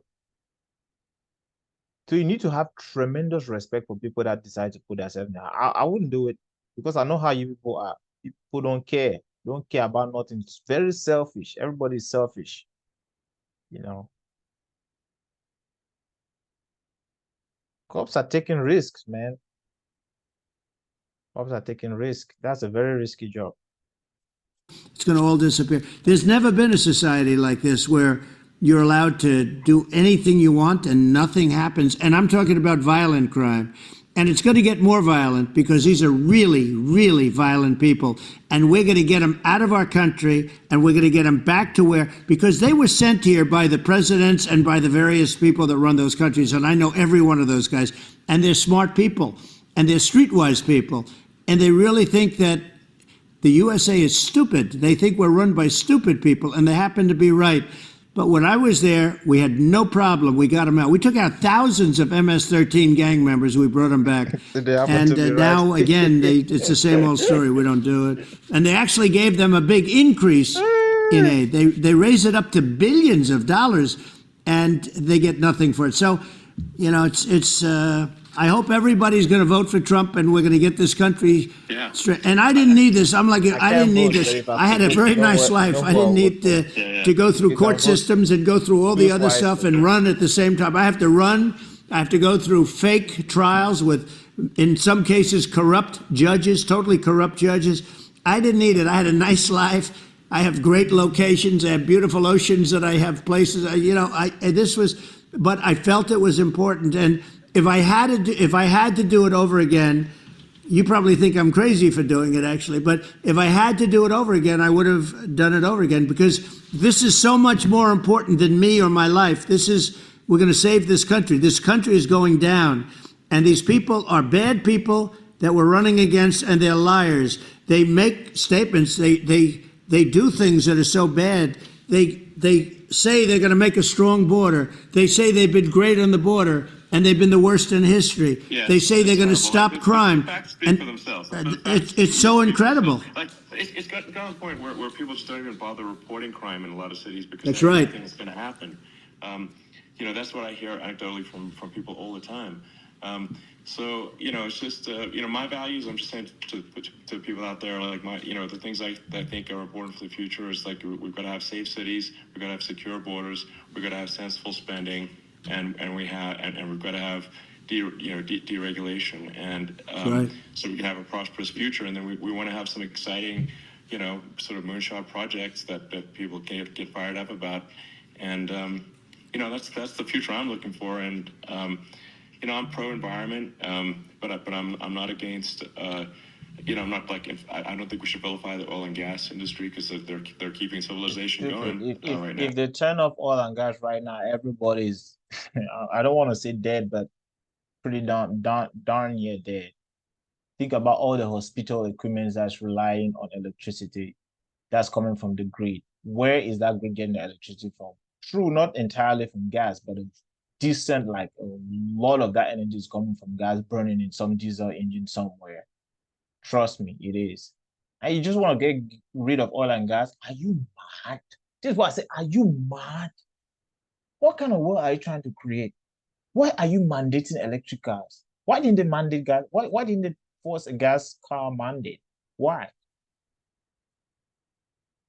So it's insane that it's the same group of people, that are pushing for abortion, are the same group of people that want to take away oil and gas. It's the same group of people that are pushing for this transgender. The same group of people that are talking about climate change. The same group of people that are saying God does not exist. The same group of people that are saying there should be satanic clubs in school. Something is wrong with that group. The group, like, something is wrong. We need to check that group fine. And but I do think we want to move, at a reasonable speed towards a sustainable energy economy. Those are my values, and I think, and so, I mean, that's why I'm supporting you for president. So. Well, I appreciate it. We're going to give incentive to companies to come into our country, not to leave our country. We're going to be giving tremendous incentives. We want companies to build here, not to build in other locations, and we want to create jobs. And again, it's about the American dream. You don't hear about the American dream anymore, Elon. You don't hear. You're the American dream in the truest sense, but you don't hear about the American dream anymore, and you're going to hear about it.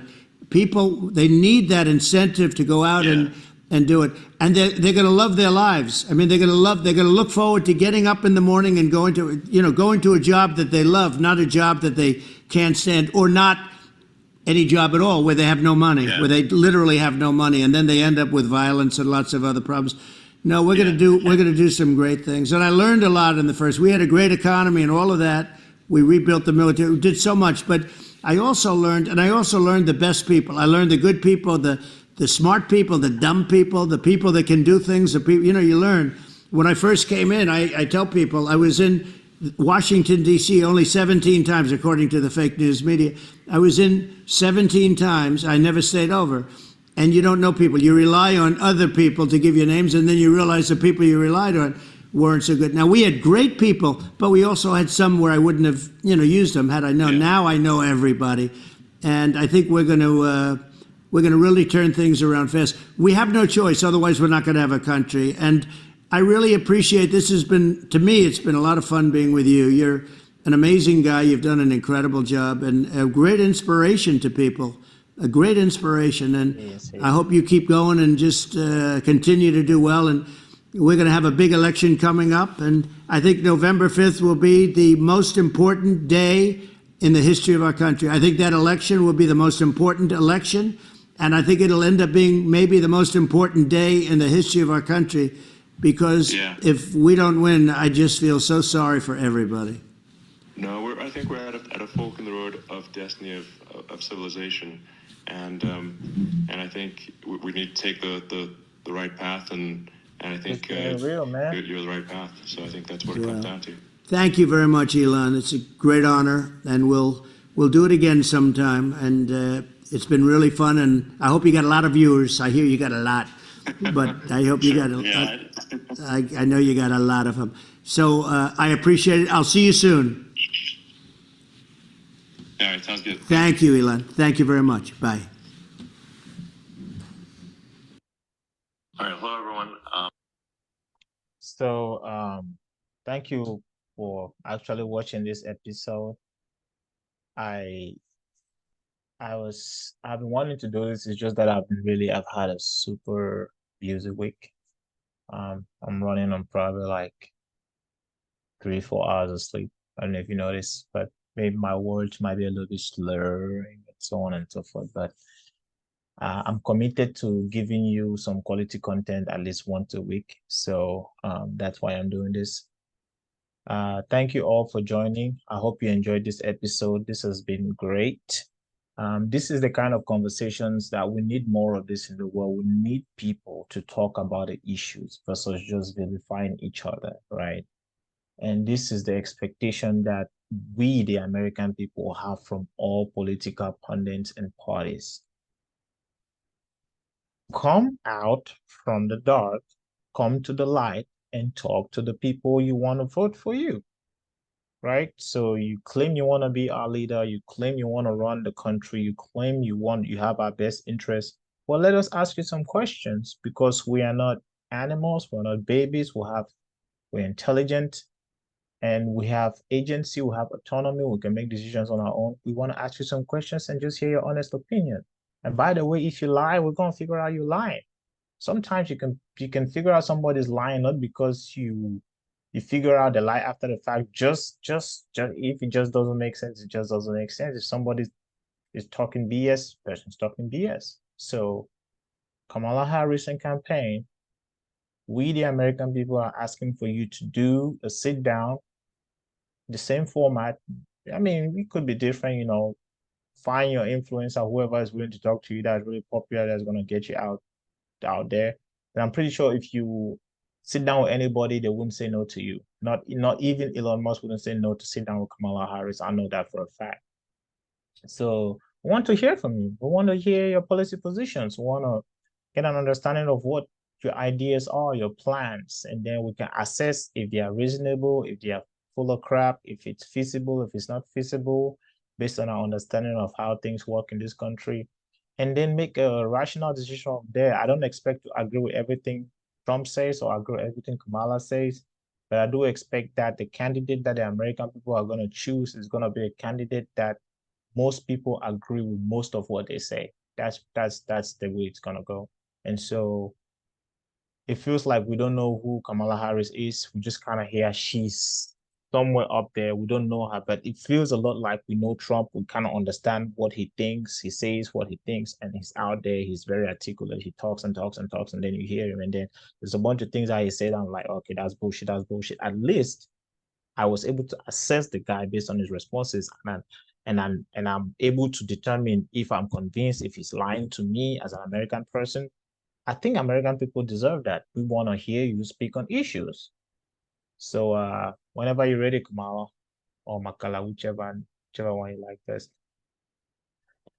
Makala Harris, whenever you're ready, we would be excited to have you. Well, with that being said, catch you on the next one.